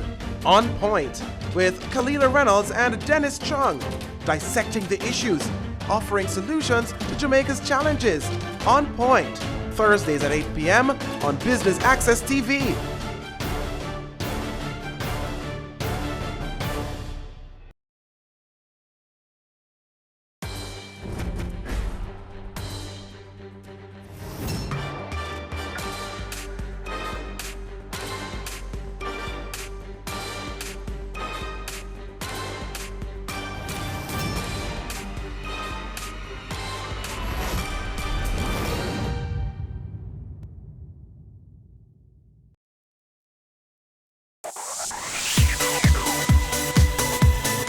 are watching Business Access TV. Business Access. Business Access. Business Access. Business Access. You are watching Business Access TV. Business Access TV. Serious about business. Serious about business.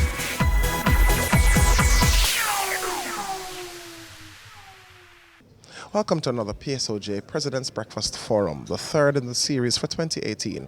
Business Access TV is here to bring you all the highlights. Today's theme, Disaster Risk Management for Business Continuity. I'm your host, Gareth Williams. Stay with us. And welcome to the PSOJ's third President's Forum for 2018. We have dubbed this one the Disaster Risk Management for Business Continuity mini seminar. Big words, big long sentence. We can't get into anything too complex this morning. At least I can't. Well, first of all, because I can't manage complex, right? I tend to try and stay with simple and direct. And in order to get across a point, I am going to stay with plan. The panelists will get into the details.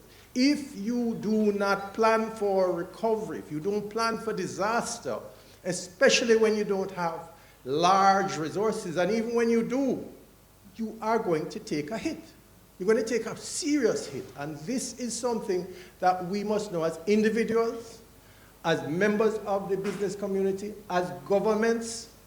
You can mitigate what is going to happen by anticipating it and planning for it. So, ladies and gentlemen, it's no secret that natural disasters impose remarkable losses on our nation's economy and by extension on the Caribbean's economy and development every single year.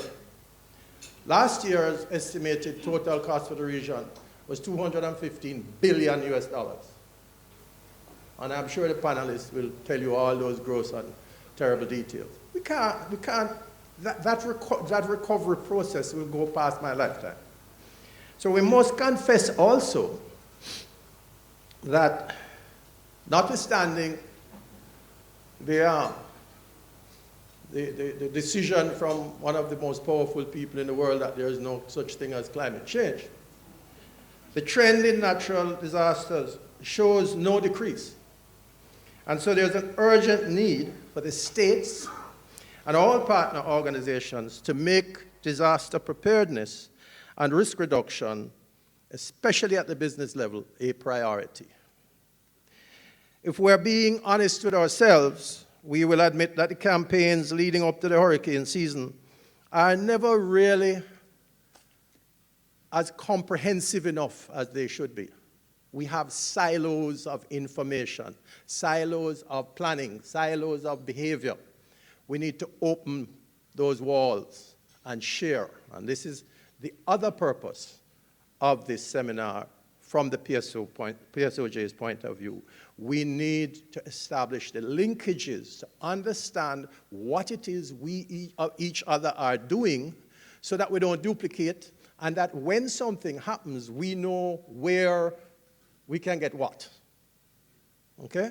So that's the other theme that I would like to encourage, and I have been speaking about this and will continue to speak about participative democracy. We have a tendency to say, once we have voted, it's the state's business to take care of us. That used to happen on the plantation. We're not on the plantation anymore. We must take care of ourselves and each other. So I will continue to stress the participative nature of our activities in this country we call our own. The reality is we can't change where we live and do business, but we can adapt and plan proactively to mitigate against disaster impact.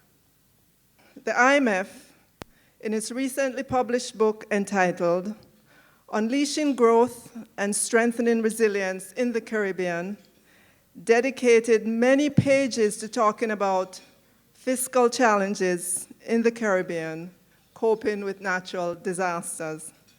The IMF's research shows that since 1950, more than 12,000 natural disasters have been registered globally.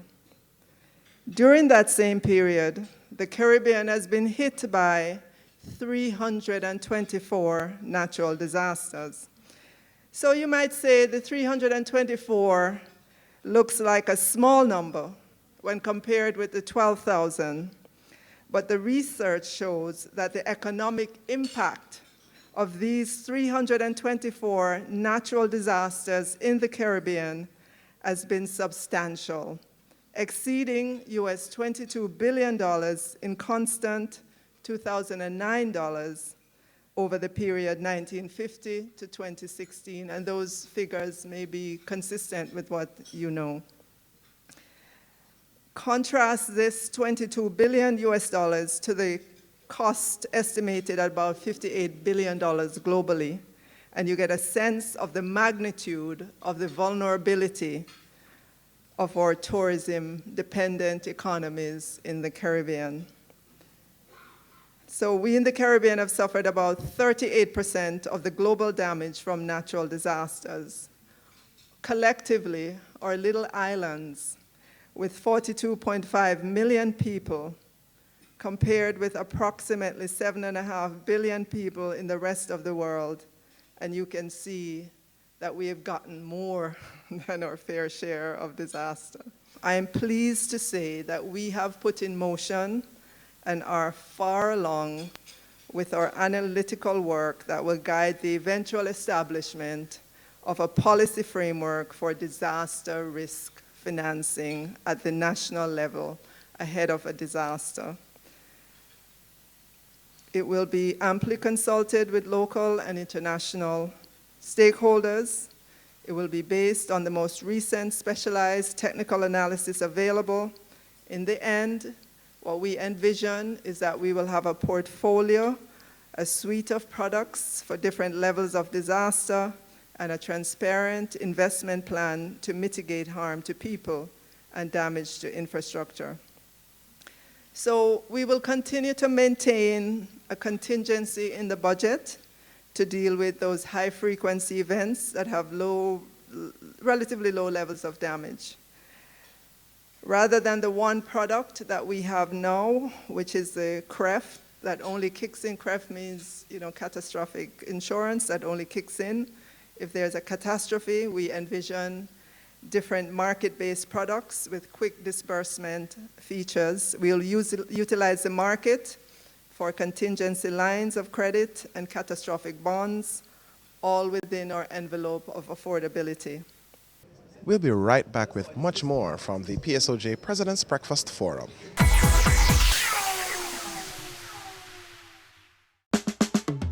Caring Hands Season 3 continues to effect change in a changing environment. Many of us were raised by grandmothers, right? So, we know the wisdom that these people have. Going beyond business. The little leaders of today are our leaders of tomorrow. And with the proper education, we'll have very good leadership coming from that. That's Season 3 of Caring Hands, creating change and shaping lives, every Sunday at 5:30 p.m. on Business Access TV. It's Season 12, and Wealth Magazine Business Access is here to keep you business savvy. With an impressive mix of some of Jamaica's most inspiring business moguls, we continue to keep Jamaica informed, empowered, and ready to dominate. Tune in Sundays at 5 p.m. only on BATV. You're watching Business Access. Business Access. Business Access. Business Access TV. Serious about business.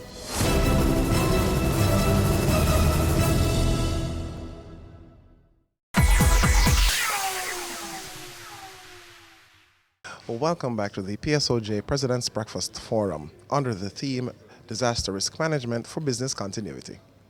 It only takes a spark, they say, to get a fire going. And I tell you, ladies and gentlemen, active or not active, the ODPEM and the Disaster Risk Management Organization of Jamaica is ready. The rain events of June 2017, March to June 2017, cost us $4 billion in loss, 0.2% of GDP. That was just rain. A trough came over us, and 0.2% of GDP was lost. Can you imagine what would happen if we had a tropical cyclone?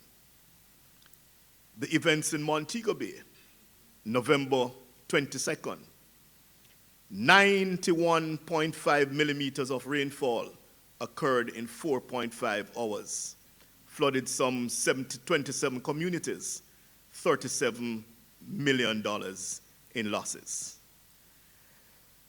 The ODPEM continues to remain at the forefront of disaster preparedness in Jamaica and, yes, in the region. Our preparedness and our preparation programs never stop. We don't wait for the 1st of June to put things in gear. They're always happening. Multiple training activities in shelter management, first aid, emergency operations, damage assessment continues. Public information is a normal part of our processes. Shelter preparations. Right now we have some 700 shelters across the island, which are all certified, equipped, management team in place, ready for the first sign of an event. When we have these events, I know people go home, they batten up, they take their precautions, they stock up. But I am not sure where we are as businesses in Jamaica. I am not sure how many businesses in Jamaica have plans in place, large or small. And let me tell you, in a former life, I was involved with occupational safety and health. And one of the things I found very disturbing is that most of the companies that had these plans were companies that were either owned by an overseas entity or traded overseas. Our local companies did not bother with it. There's no law that says that they have to have it. And they don't.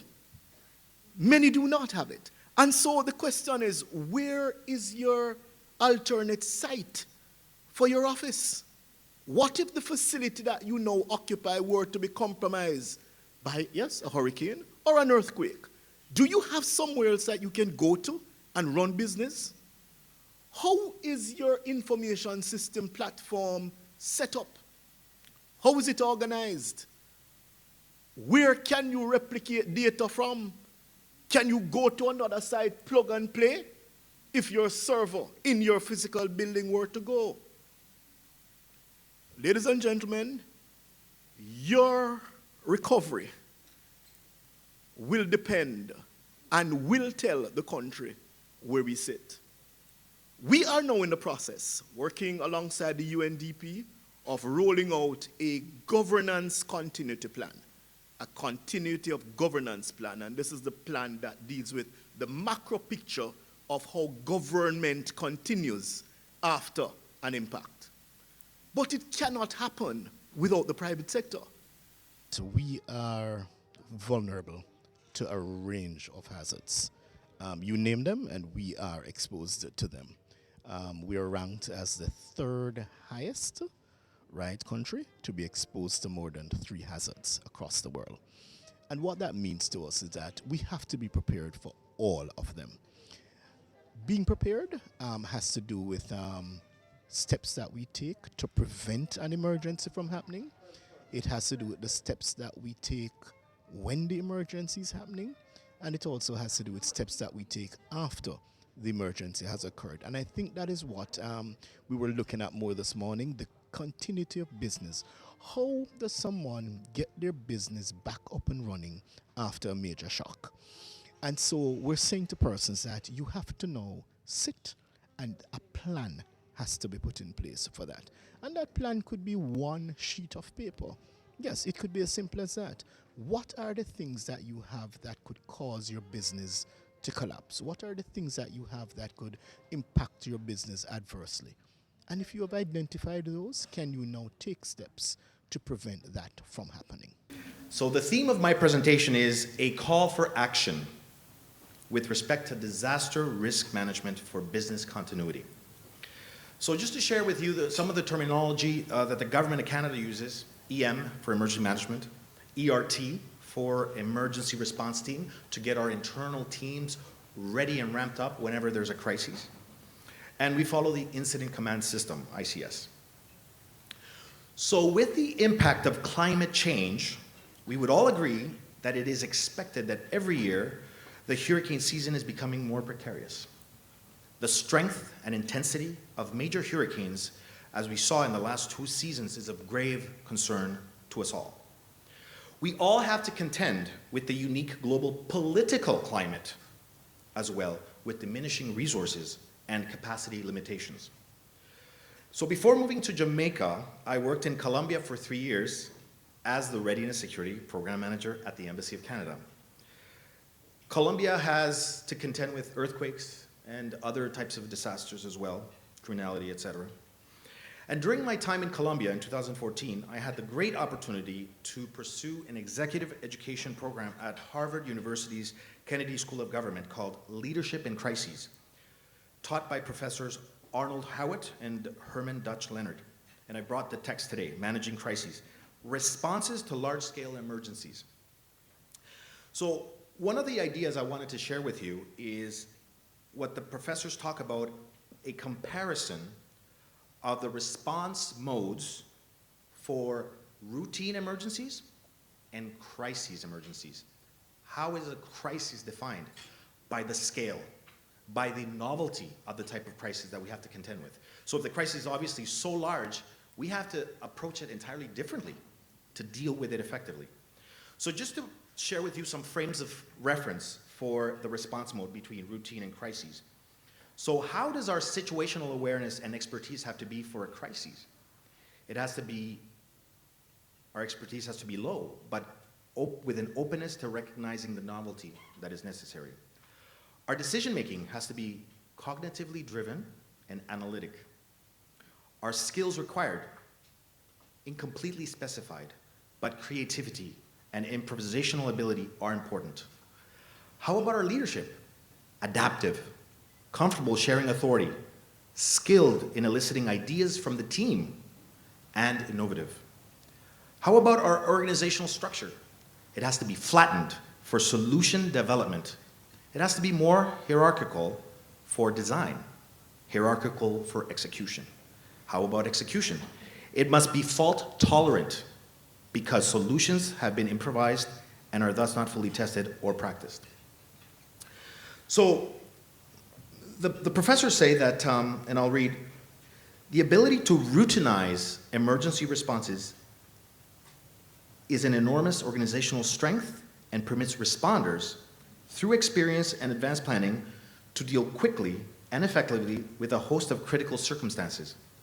Moreover, the ability to look ahead, to imagine future challenges, and make effective plans.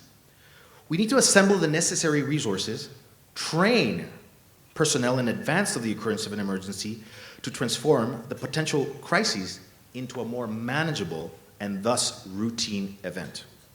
It doesn't matter if you have a small business or a big company with help from abroad.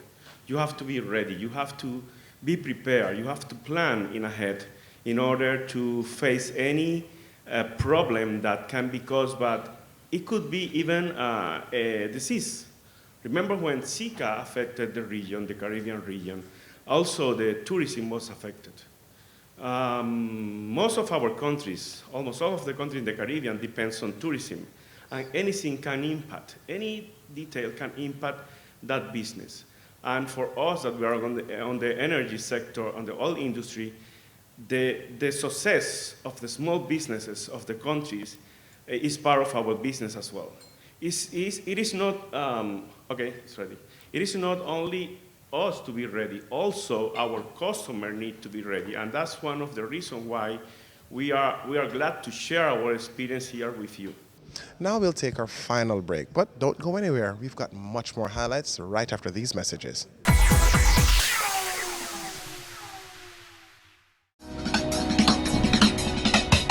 Cameo brings the creative industries to life, highlighting creatives in different fields each week. Art. My life surrounds art. I breathe, I eat art. Fashion. Food. Without the customer, we're nothing but four walls. Music. Film. Cameo, only on Business Access TV. Business current affairs you can relate to. Frank, credible discussion. On Point with Kalila Reynolds and Dennis Chung. Dissecting the issues, offering solutions to Jamaica's challenges. On Point, Thursdays at 8 p.m. on Business Access TV.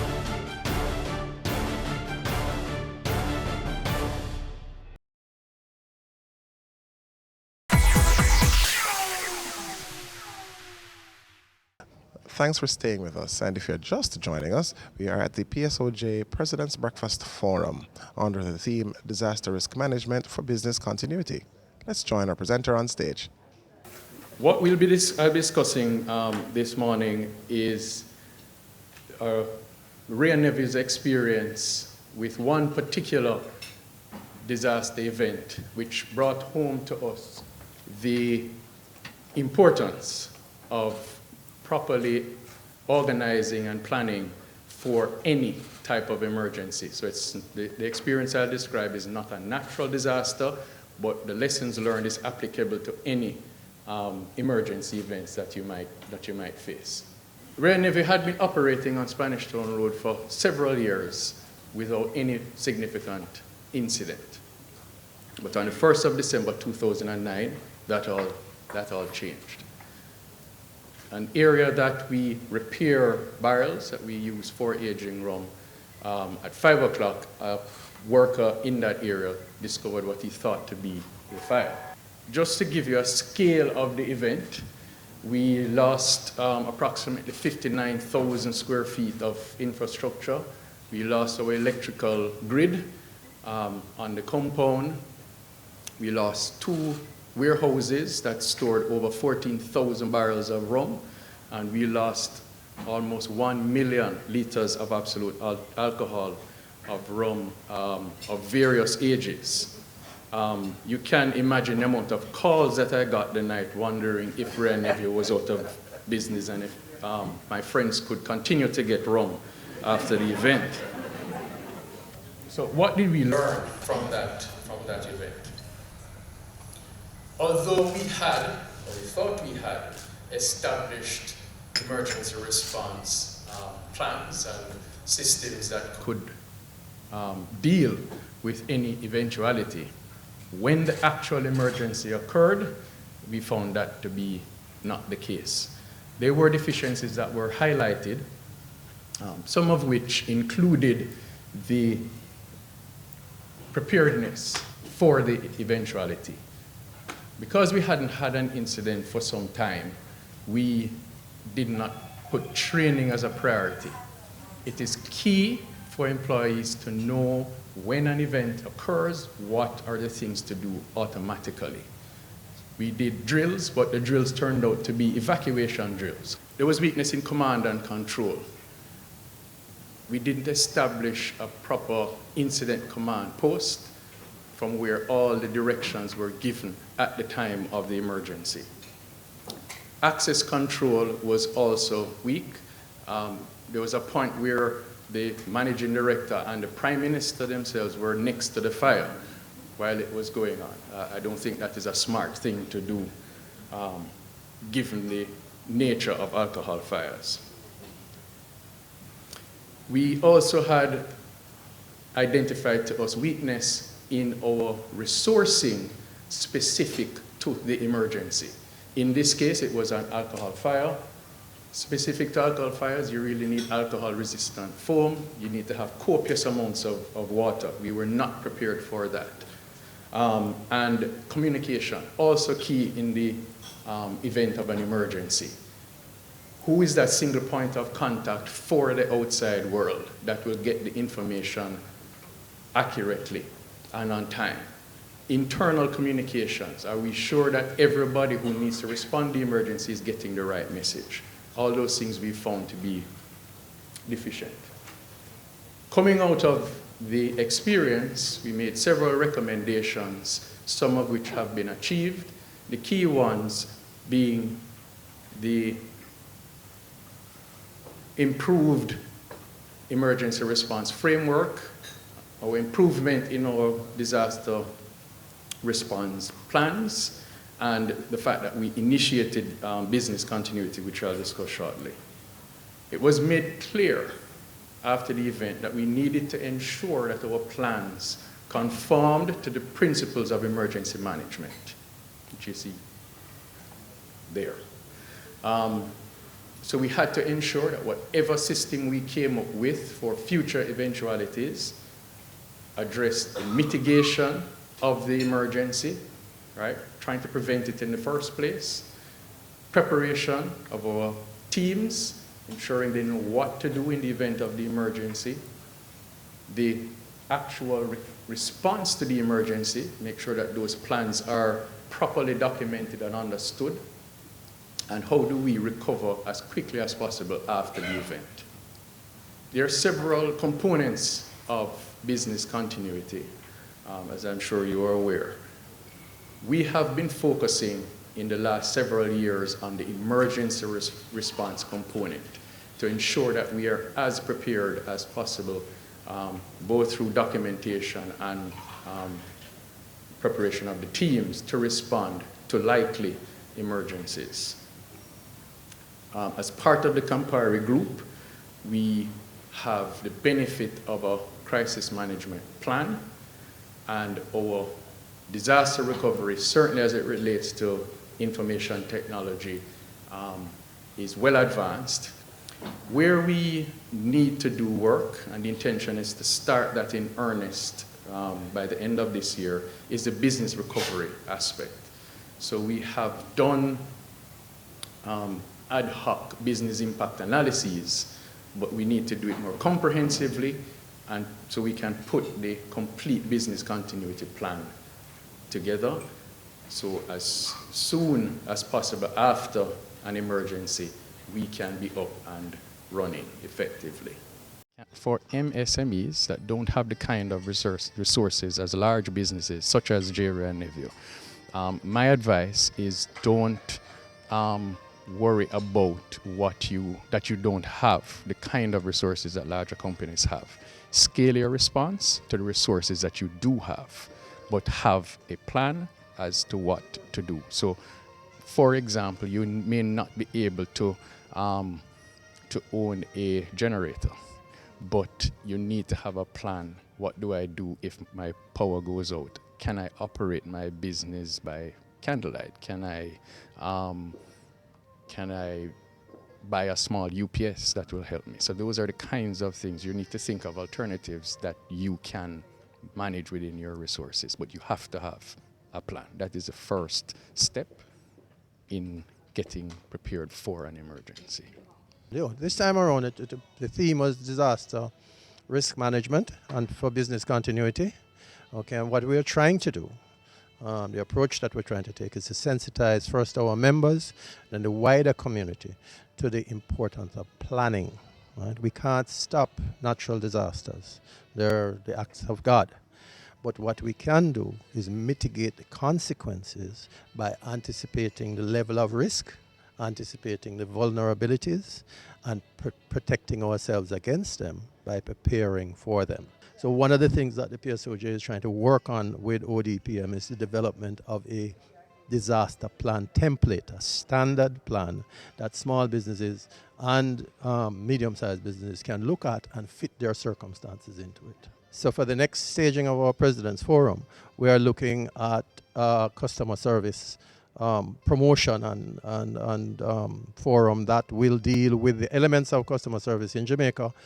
Customer service in Jamaica needs improvement. So that is an area that we are considering for the next forum.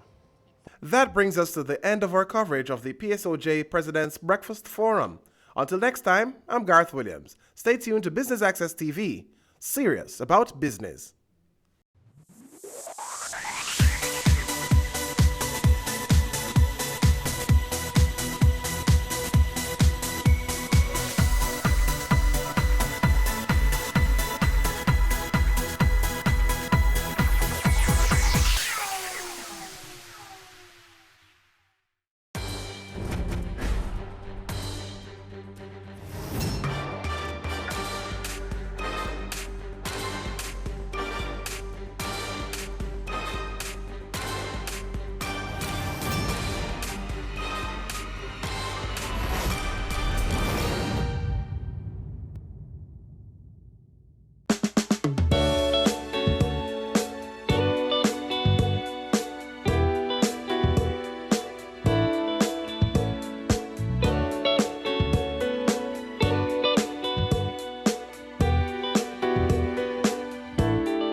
The Jamaica Society for the Blind sees a world where people with vision loss have equal access and opportunities to excel. We were established in 1954 with the assistance of the Royal Commonwealth Society for the Blind. They are now called Sight Savers. We have been established to provide services to persons who are blind or visually impaired, and also to prevent avoidable blindness and visual impairment in Jamaica. We have a very big, huge mandate. Our service mandate requires that we provide services to persons who are blind, and some of these services include adjustment to blindness. What we do with adjustment to blindness, we train persons to employ new techniques to function at their optimal level. We assist persons to negotiate their environment. I'm sure you see persons walking around with their white canes and so on. We teach them to use the white cane properly.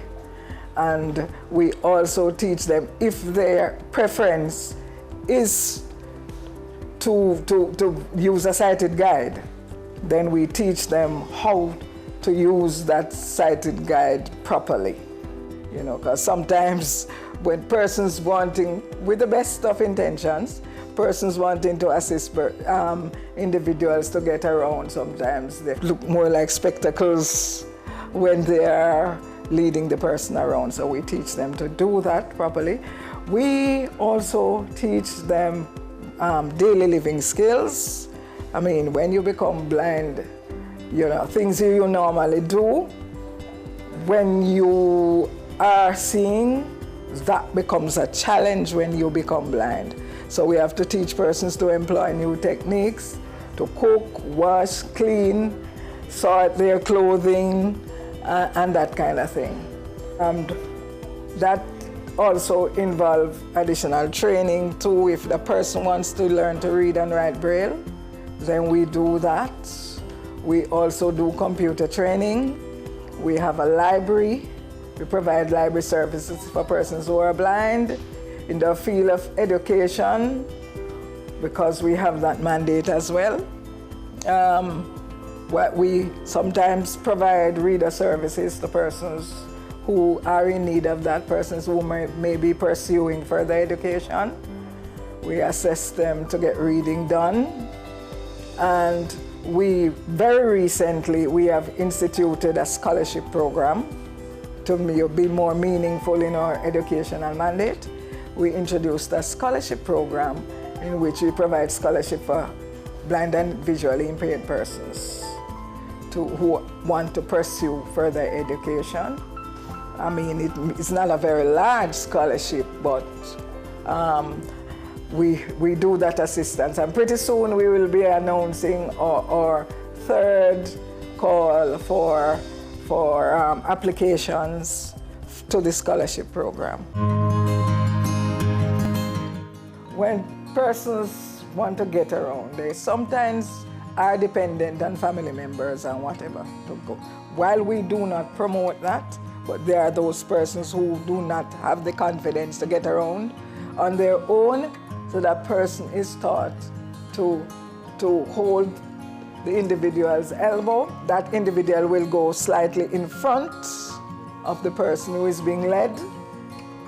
And if they have to go through a small corridor, so normally you would automatically lean like this. So immediately the person who's resting his or her hand on the person's elbow will realize that they're coming through a small passage. Therefore, if they're coming to a step, the individual would automatically step down, and then that person would know that they're approaching a step, because the individual is a little ahead of the person he or she is leading. So, you know, you have to employ techniques. You don't want the individual holding the person's hand up in the air and you know, the likelihood of the individual toppling over when coming down a step or so. You don't want that to happen. So you teach them you employ these techniques to properly lead the person. from time to time, we do train individuals, particularly persons, community-based workers. From time to time, we provide training in basic rehab techniques to those individuals. Of course, and if we have our volunteers, we do train them as well. And I'm sure any individual who wants to learn how to walk with a person properly, we wouldn't hesitate in providing the training for them.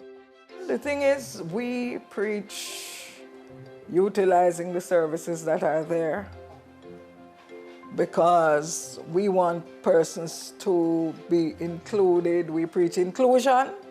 So whatever is available in the community, we encourage our members and our clients to make use of that. It may be that the person would need an adjustment to blindness officer to visit with them at the particular school or whatever and to orientate them to the surroundings. But we always prefer that they utilize the training institutions out there that are provided for everybody else. Because we don't preach segregation. It's about inclusion. So whatever is available, you are a citizen of this country, so you should be entitled to access it. Coming up on Caring Hands.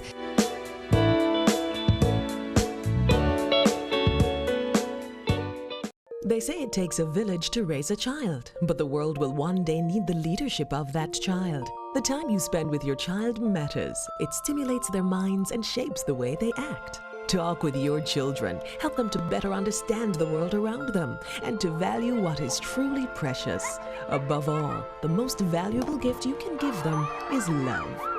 Play, talk, teach, love. Take the time. It makes all the difference. A message from the Parenting Helpline and Ad Council Jamaica.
Usain Bolt, the fastest man in the world, and you're watching Business Access.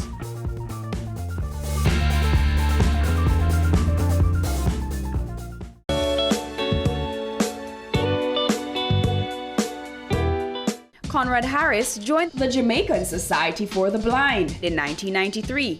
He graduated from the University of the West Indies in 1992 with a degree in mass communications. I am the programs director. I am responsible for, organizing and monitoring the various programs that we offer.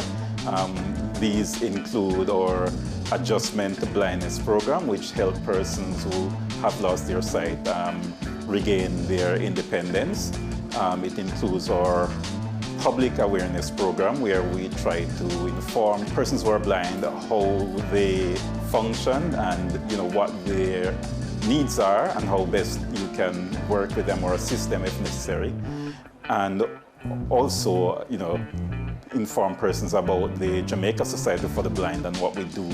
As programs director, I've also been the coordinator of various projects that we have had. For example, we just completed a project with the European Union. It was a 4-country project and aimed at eliminating avoidable blindness in the region. So Jamaica was one of the countries that was involved in this project. once persons lose their sight, they are no longer able to read print, at least not with their eyes. So there are other ways that we can do it, but not with their eyes. So we teach persons how to read and write Braille. And we also teach them how to use the computer. There's several programs that we can use to allow the computer to speak what's on the screen. So these programs are called the screen readers. So we teach persons who are blind how to use those programs to navigate the computer. So once you know how to use those programs, you can go on the web, you can read the online papers, you can chat with friends, email, do everything else that other persons do and take for granted. And we also offer a library service. We have a small number of Braille books, and we have some audio books as well. And the plan is to go more and more now into electronic books. So we offer that as a service to persons who are blind. This is called a Braille embosser. It is something that works just like your regular printer, but instead of printing print, it puts the thing into Braille. So I will connect it to my computer, and I will send it an electronic file, and I have a software on my computer that converts that file to Braille, and then it sends it to this machine, and it makes a noise, and it spits it out in Braille.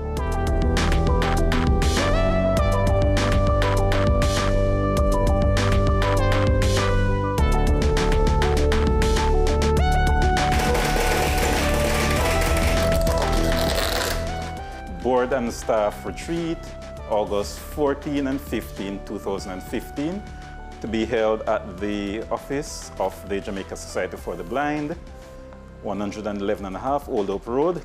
The manageability and the usability of the phone and its world of apps have transformed the lives of the blind and the visually impaired. According to Conrad, most phones are user-friendly. All iPhones now have a program called VoiceOver built in. So anybody with an iPhone, that iPhone can talk. Of course, most people don't know about that, but if you go into settings, go into accessibility, go into VoiceOver and turn it on, it automatically becomes a talking phone, right?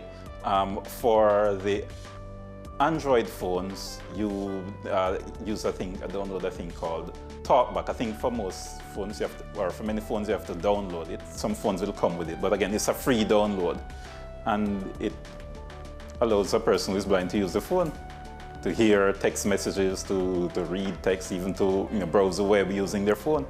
I spend a lot of my time reading up on technology. A lot of my money goes into technology or attending technology fairs overseas or whatever little money I have. Sometimes I spend it on that because I have a strong interest in technology.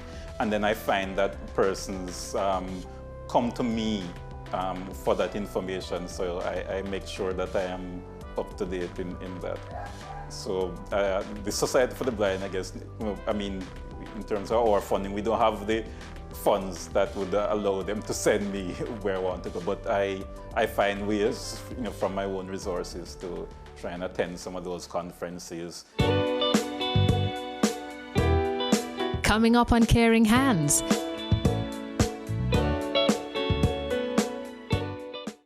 It's season 12, and Wealth Magazine Business Access is here to keep you business savvy. With an impressive mix of some of Jamaica's most inspiring business moguls, we continue to keep Jamaica informed, empowered, and ready to dominate. Tune in Sundays at 5 p.m. only on BATV. You're watching Business Access. Business Access. Business Access. Business Access TV. Serious about business.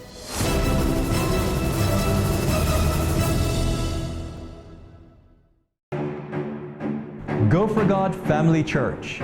Today's message is for those of you who thought that Jesus was finished. Inspiring messages. I'm here to tell you today that you are excellent. God is excellent. Empowerment from biblical motivation. To be glorified means to endow with authority. A woman is a powerful, creative being. Join Pastor Christopher Morgan and the Go For God team as we go for God. Cameo brings the creative industries to life, highlighting creatives in different fields each week. Art. My life turns art. I breathe, I eat art. Fashion. Food. Without a customer, we're nothing but four walls. Music. Film. Cameo, only on Business Access TV. Violence against women is a violation of human rights. Its impact ranges from immediate to long-term physical, mental, and sexual consequences, sometimes resulting in death. It negatively impacts women's general well-being and can prevent us from fully participating in society. Be a better human being. No more violence against women. No more.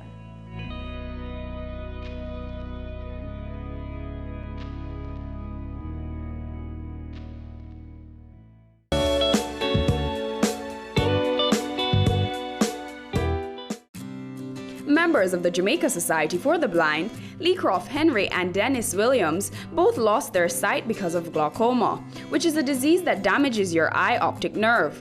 It usually happens when the fluid builds up in the front part of your eye. That extra fluid increases the pressure on your eye, damaging the optic nerve.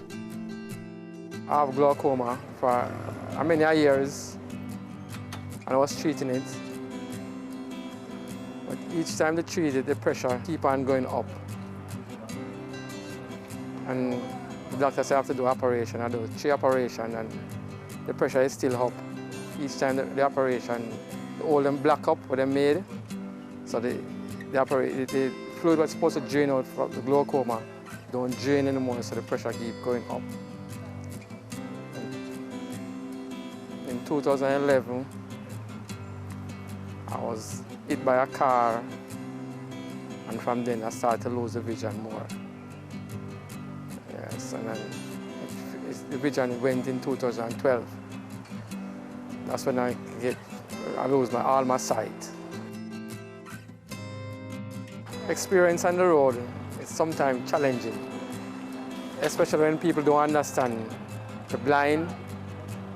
They tell you to move over there, so I walk straight, and that's not the way to tell you to do it. It's either left or right.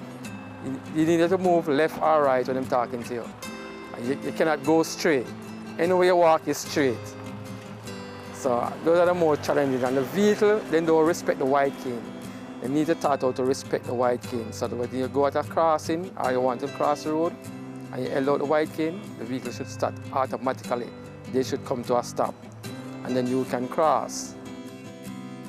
Members need skills training, something what they can do with their hands, and that they can get employment.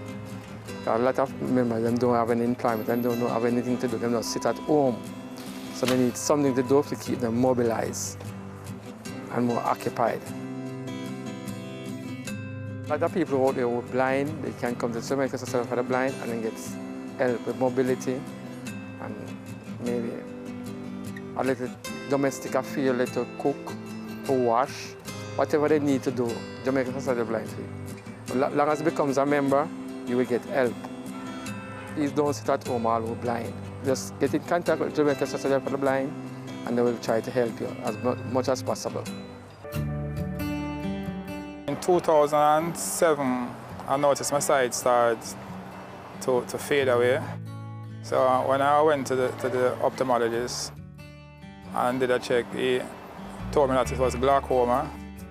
So I didn't get as much information on glaucoma at the time. So what I did, I asked him to prescribe an eyewear for me. But as soon as I started with the eyewear, I wasn't on any medication, so I noticed the sight started to deteriorate for the worse. Until about 2009 going towards 10.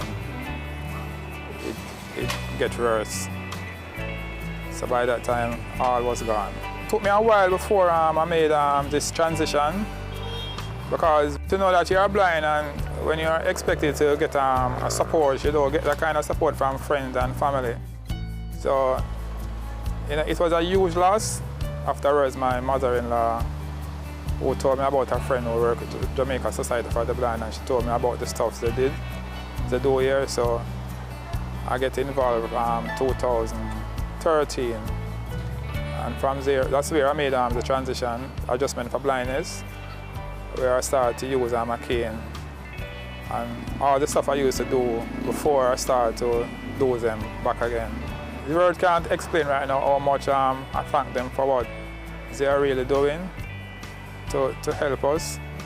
Even though this institution is not a profitable institution, it's a non-profit. It's non-profit. So with what they can do for us, they do it. So what they have done so far is for us now to put our shoulders to the wheel and go forward. People do understand us, but at times some of them make it a bit difficult for us, especially when the person is in front of us and we are walking down and they are coming up towards us. They will tell us to go right, but we think different from how you will think. Because once they tell us to go to right, you are simply telling us to go out in the road. So we know that we are not to go right, we are to go left. So sometimes a lot of them make it difficult on the way out. They stand on the sidewalk at times. We can't see you. So please stand properly on the side. That's when we are walking. In case of walking up into you, we can walk freely. And for some of you drivers who are parking your vehicle on the sidewalk, you are making life very difficult for us. And motorists, please be careful of us, because how you drive at times on the street is as if you don't care about the blind. And people who take the buses, please remember that those 4 seats at the front is for people with disabled. And when you are in it and we come on the bus, you don't want to get up. So please, if you can avoid using those seats, please avoid those. Or if you have to sit there, please remember that the seat is for us. And please, at times, you can give an helping hand to us to assist us to go across some of the busy streets. Even though the Jamaica Society for the Blind is unable to reach everyone who is affected in different areas in Jamaica, their door is always open. We don't have the resources to reach everybody who we should be reaching. But I want persons who are blind to know that there is help available. We can help. Even if we can't be physically there, because there are about 27,000 persons who are blind. We're not able to reach all the persons who are blind, but we can provide advice. We can help you depending on what the difficulties you're having. There are some things that can be solved with a phone call. So I would urge persons who are blind, if you have issues, if you have challenges that you think we can help with, give us a call, and if we can send somebody to help you, chances are we might be able to find a way to get help for you, either through providing you with information over the phone, or finding somebody that we have trained in your area. Because from time to time we train different persons like healthcare workers and other persons to work with persons who are blind, so they can provide basic training. So I would encourage persons to make contact and tell us the challenges that you're having, and you might be surprised. We might be able to find a way to solve those challenges. If you want to help, donations can be made to the Jamaica Society for the Blind, 111.5 Old Hope Road, Kingston 6. Next week on Care in Hands, it's a Part 2 feature on the Jamaica Society for the Blind. I feel wonderful. Feel good for knowing I can do something. I'm able to walk about fairly unassisted, right? Except for probably stairs, I have to pay a little bit more attention. But when it comes to, for instance, reading, my central vision is very impaired.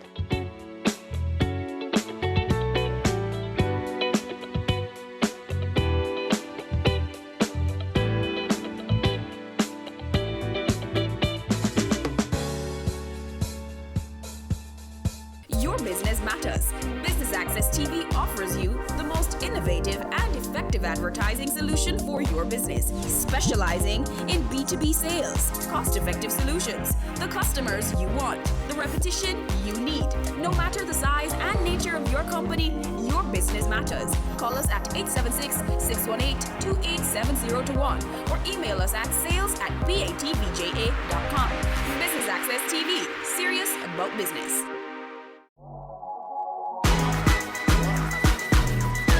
The Good Life, your trusted source for useful health and wellness information, lifestyle tips for the mind, body, and soul.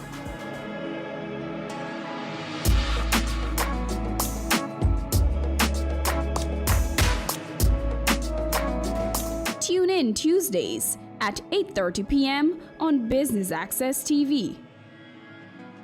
Now presenting the Jamaica Social Investment Fund ICDP Enterprise Development Project. Entrepreneurial Grant Business Pitch. This project is a $100 million grant that's seeking to target 50 small and micro business enterprises and give them training, capacity development, equipment, permits and license towards the development and the viability of their business. We have made a call for proposal in March of this year for entrepreneurs to submit for the opportunity to receive a grant between $1 and $5 million. We received more than 500 applications, and so we have now shortlisted them to 100. So we've invited that top 100 applicants here today, and they're going to have to pitch their business idea to a panel, and of the 150 will actually transfer and win the opportunity for the grants. One of the primary objectives of what we're doing here is employment. We want the business to be able to sustain not only the principals as the owners, but we also want the business to be able to employ at least 2 people. The next part of it, as we do in all of our projects like this, is it provides a learning instrument of how we can engage small and micro enterprises and take them to the next level. Why we're doing this rigorous process, because we want to identify the best potential entrepreneurs for this project.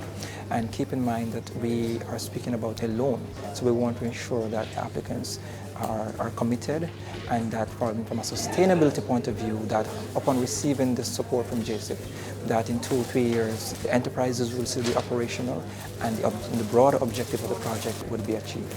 Once we have now equipped them and they should be ready to start their production and going, we'll then have a mentorship component.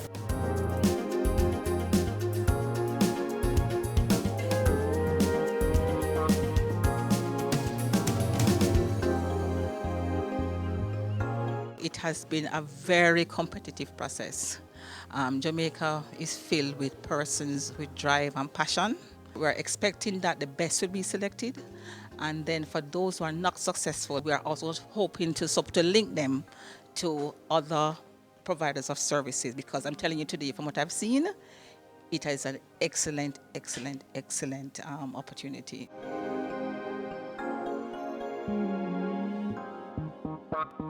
It's worthy of note that many persons coming here today already have some kind of semblance of a business, but they need the additional support to move that business to the other level, as well as some persons that are coming with those proposals to start from scratch. On behalf of the JSIF, we want to really thank the DBJ and other partners from UWI who came to be part of the panel, and just to remind you that the JSIF is here and we're investing for community development.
Hi, my name is Suzanne Wilson, and I'm the creator of the Ox System.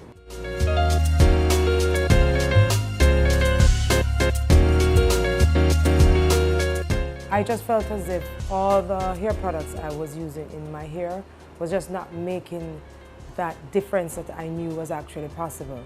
So I basically knew something was missing from the products. Every single product that I had tried. It was good, but it just wasn't good enough. And one afternoon, when I was about to start watching, I started to mix a few natural stuff in my kitchen, and I would put it in my hair before the actual conditioner. And about 8 months after I'm doing that every single week, I finally realized that it made a huge difference, and persons were noticing the actual difference. And 2 friends who had salons said, Suzanne, can I try some of it in my clients' hair and see what the reaction is? They really loved it. And then one day I asked one of them, who was not that busy, if she would allow me to actually rent her chair so that I could get in different texture hair, and the rest is actually history.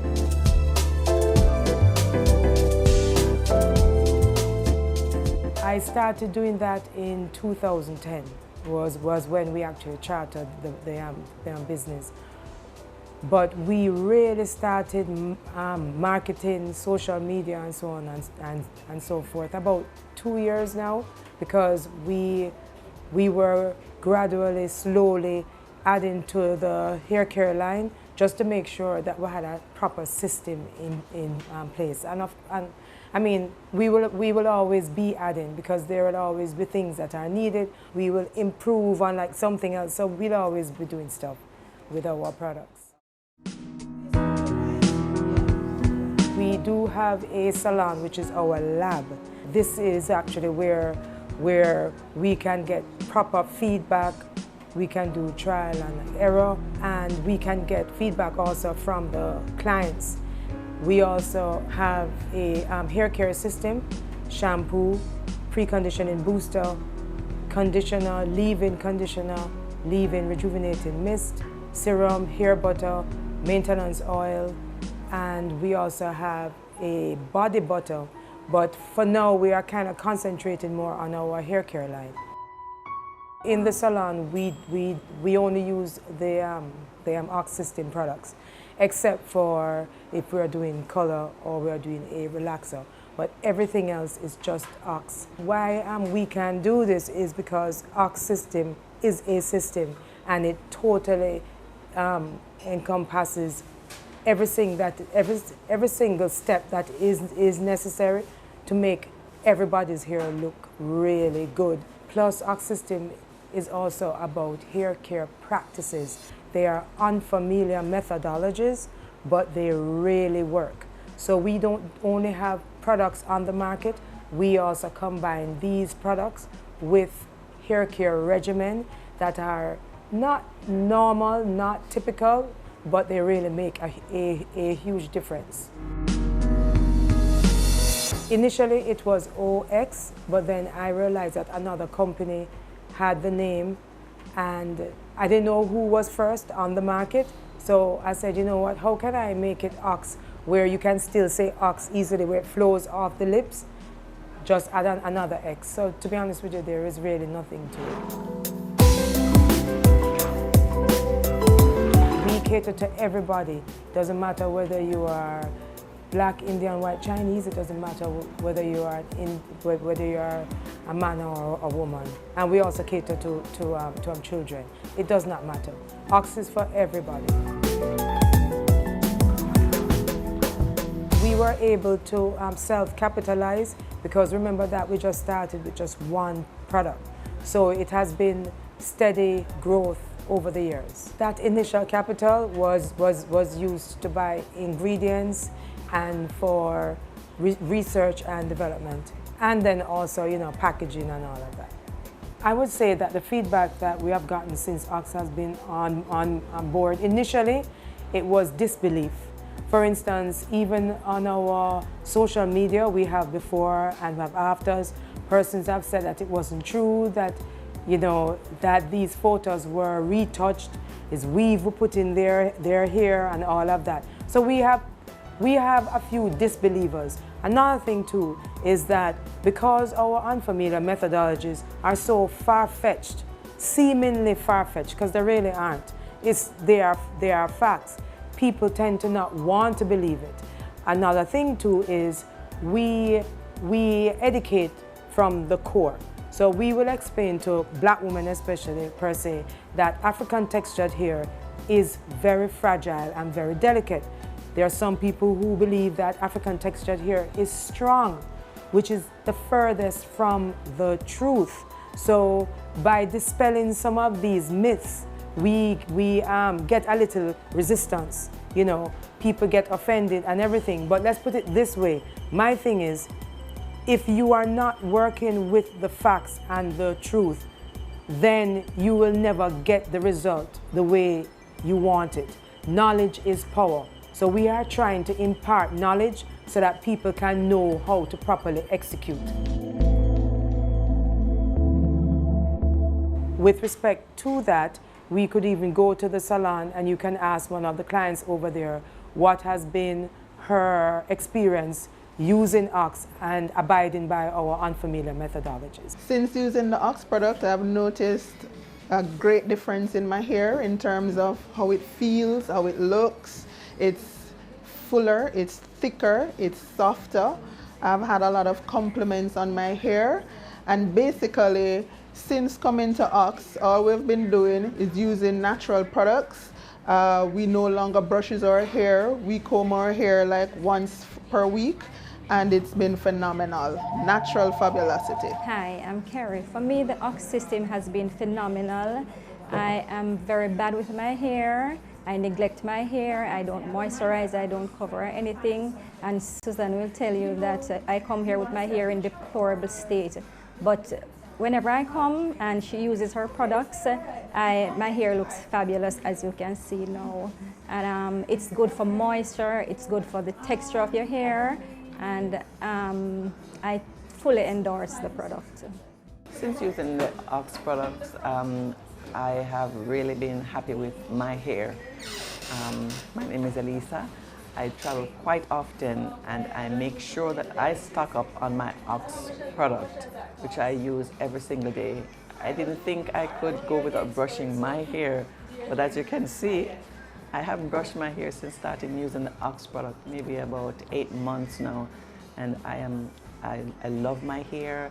I have friends from abroad who are asking me for the products, and I definitely will be in touch with Susan to get me some products. We do have profits, yes, but it is constantly being reinvested in the business. We are located at 9 Merrick Avenue, which is off South Avenue, and yes, this is a very good location for the business because we are central, and when you think about traffic and all of that, especially when we have clients who come in their lunch times, it's a very good location. The Ox team is based on my husband, Brian Sebastian, who is literally he's like part of our business.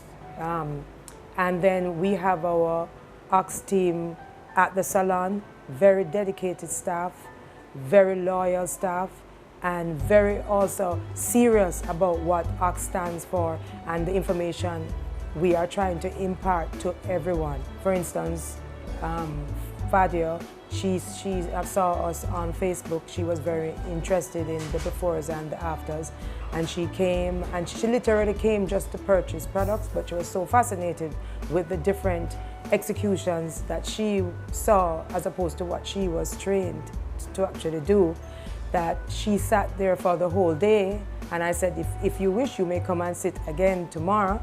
And she did that for about 1 week. And then I said, well, since you already went to a beauty school, would you like to help us? And she said yes, and she is still with us today. It has been over 1 year. A culture of professionalism, loyalty, excitement with respect to what we're trying to impart to the world. Right now, Jamaica, but obviously to the world, we like Ox to be a brand. So we make sure that everybody who works for Ox is very excited and empowered about what we're trying to impart, because, for instance, our unfamiliar methodologies go against the grain. Every cosmetology school, whether in Jamaica or in the world, we say things that are not typical. So anybody anyone and everyone who works with us have a loyal to what we are trying to impart. For the salon, average eight hours, but for myself and my husband and Sebastian, we never stop working, literally. I mean, there'll be times when I'm on the computer all hours of the night, and so are Sebastian and my husband, Brian. We just never stop working.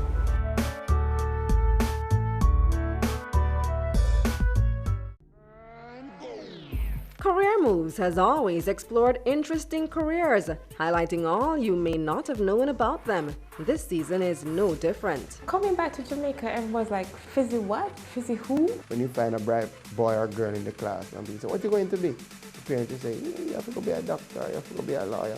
Nobody says you have to go be a politician. Let me see your hands! Tune in Tuesdays at 8 p.m. on Business Access TV.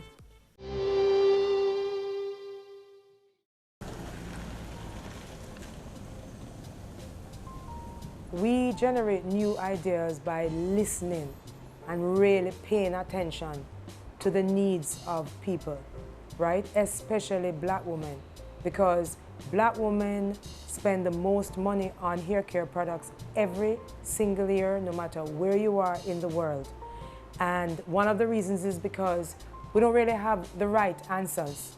So when you don't have the answers, you are constantly searching. Since coming here, my hair is no longer relaxed. The texture is awesome. It's soft and it has grown, and the whole system is just tremendous, and I would recommend it to anyone. When you are searching, then you keep buying and you keep buying. So this week you use this product and you think, oh my God, this is supposed to do this. And it doesn't. We listen. We always keep our ears to the, to the ground, and we listen. We get feedback from our clients. I even use myself as a guinea pig. I listen to what the Ox team has to say, because they are dealing with like so many different textures also, and just keeping abreast on what is out there, squashing some of the ridiculous stuff that is out there with proper information. We build a successful customer base. We actually garner them initially from social media, word of mouth, referrals. We hold on to our customer base by making sure that we listen to their needs. We make sure that we offer a website which has tips and advice, how-to videos. So if they can't get in touch with us, they can go to the website, refresh their memory as to what they're not supposed to do, and of course what they're supposed to do. It's 24 hours, obviously, it's a website. And like I said, we just really make sure that we listen to their needs and we guide them along the way, always. A huge challenge is our unfamiliar methodologies. Our unfamiliar methodologies really go against the grain. Every single cosmetology school, whether, like I said, here or in the world, are going to be opposed to some of what we are teaching. But we are taking it from the core information. So we understand what the biological structure of the hair is, with whatever race you are. So if you are African textured hair, like we have photos in our salon that show you the different hair textures. So we say why you shouldn't be doing this. This is the reason why. So it's a very huge challenge, when it comes to our unfamiliar methodologies, especially, we are really going against the grain.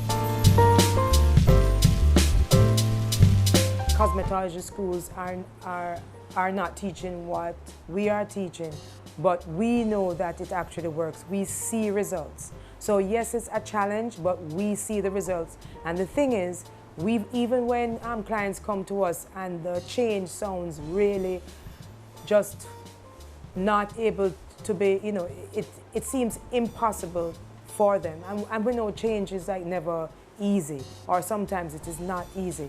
But once persons abide by our teachings, along with using our products, then what you find is that their co-workers or their family and their friends say, wow, what a way we are seeing a noticeable difference with your hair.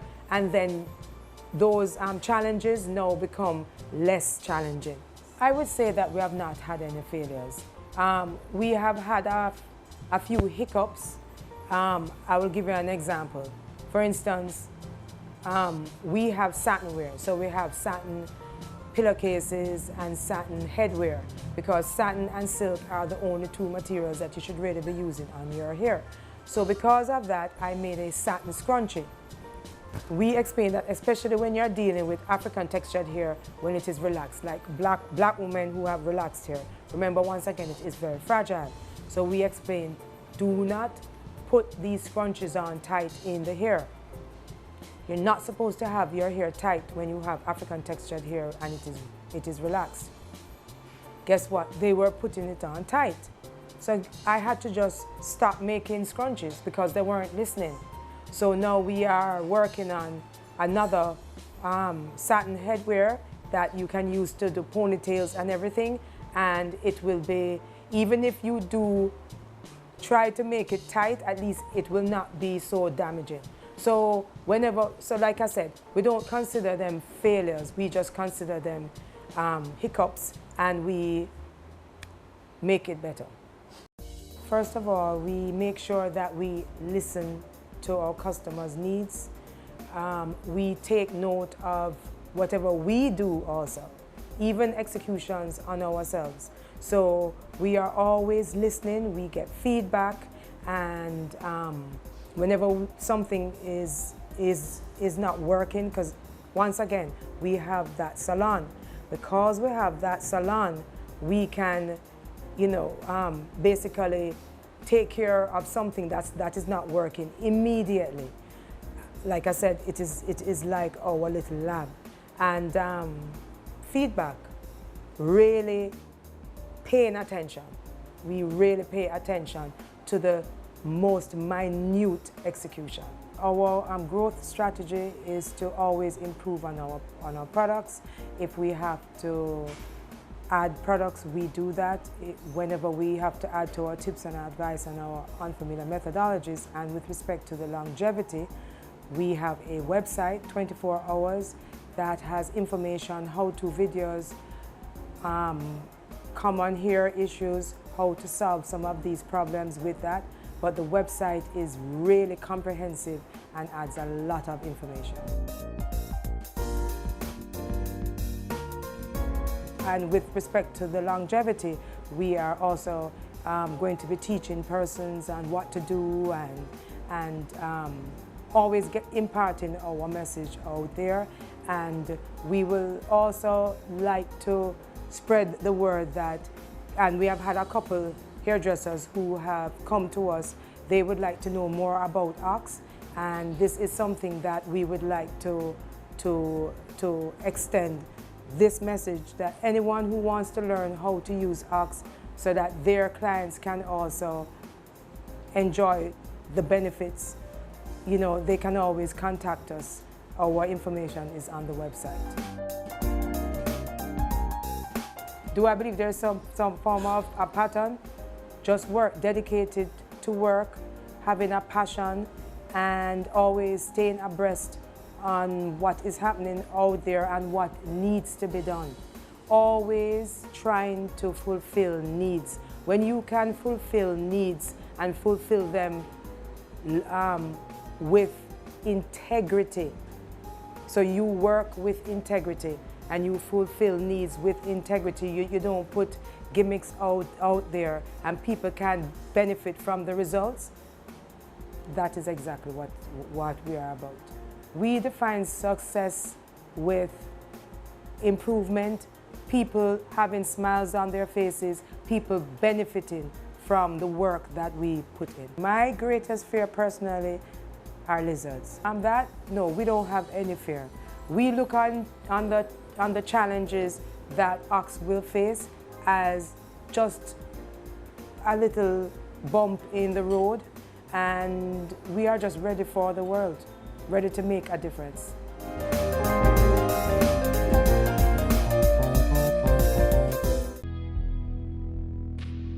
All human life is precious. Respect life. No more senseless killing. No more.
Ox team, we are motivated when we see results. We are motivated by the end results. And we just want to make a change. Whenever persons write me on the WhatsApp or they come into the salon or they see me on the road and they say, can you please help me? I am motivated to help them. We are motivated to help them. Hi, Ox heads and soon to be Ox heads. I've been using the product for about 5 years now, before the line expanded to having so many products. I first came to know about the product when I saw a young lady. Her hair looked so wonderfully beautiful. I thought it was a specially made wig. And her hair looks the same way, beautiful, amazingly so, all the time. I drove from St. Catherine to Kingston to meet with Suzanne, and she gave me a thorough run through about it was a preconditioning treatment at the time, now called Booster. The value of that being to restore the natural pH balance of the hair so it is most receptive to what you are doing. What stood out to me the most on my first visit was that it was different. I liked the experience, I liked the fact that they were very gentle on my hair. Well, my greatest inspiration is my grandfather. He's no longer alive. I would say just people around me. I'm just motivated when I see other people motivated also, especially my Ox team. They are so motivated that sometimes when I'm so tired, because as I said, we have not had a vacation for such a long time, but when I see everybody just working and getting excited, I'm motivated by that. We are unique in the sense that we educate people. We have a website that's very comprehensive. It doesn't only show our products, but it imparts comprehensive, important information to women and men if they are having problems with their hair. We actually target certain issues, and we have videos explaining these issues. We also, in our salon, we have a salon that use the products. So we are very, very different from a lot of people. My favorite aspect of being an entrepreneur is just seeing my creations and my thoughts come to fruition, making a change, seeing women's, faces light up, having women scream in the salon when they can't believe that their hair can look the way that it does. Just really making a difference means a lot to me. I attribute my success, even though I created Brian, he's the engine behind it. He's the force that says, Suzanne, you need to put that out there, or don't just keep it to yourself and everything. So he has really motivated me. I would say that the most satisfying moment in the business is just seeing the satisfaction on people's faces, seeing the improvement with respect to them listening to us, and then seeing improvement in their hair and everything. I am happy when I see results, see the smiles on people's faces when they write me or they call me or they come in weekly and they say, Suzanne, or to the other team members, look on how my hair has improved. I cannot believe this. Those are the things that make me happy. Some of the sacrifices, we have not had a vacation for the past 2 years. Just not being able to hang out with friends and family as much as we would like to. But like I said, it is for a purpose, and all of that will come in time. Some of the future plans is definitely to be a worldwide brand. We would also like to extend our salon. We would also like to get more into teaching, imparting this information that's unfamiliar, and basically just being more out there where people are more aware of who we are and what we offer and what we are about, and of course extending our product line. My advice to persons who wish to become an entrepreneur is do not allow anybody to squash what you believe in. If it is good for the majority, then you try and capitalize on that talent, whatever it is that you have. Because just always remember this, you are a human being just like they are.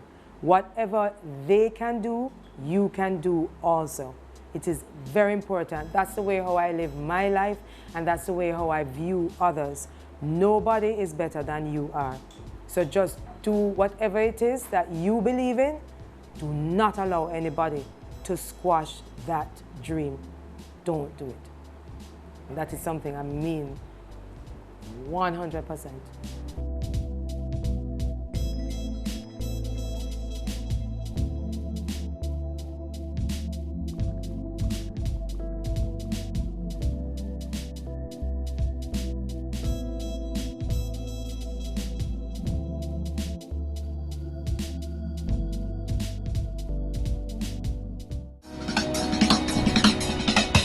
Cameo brings the creative industries to life,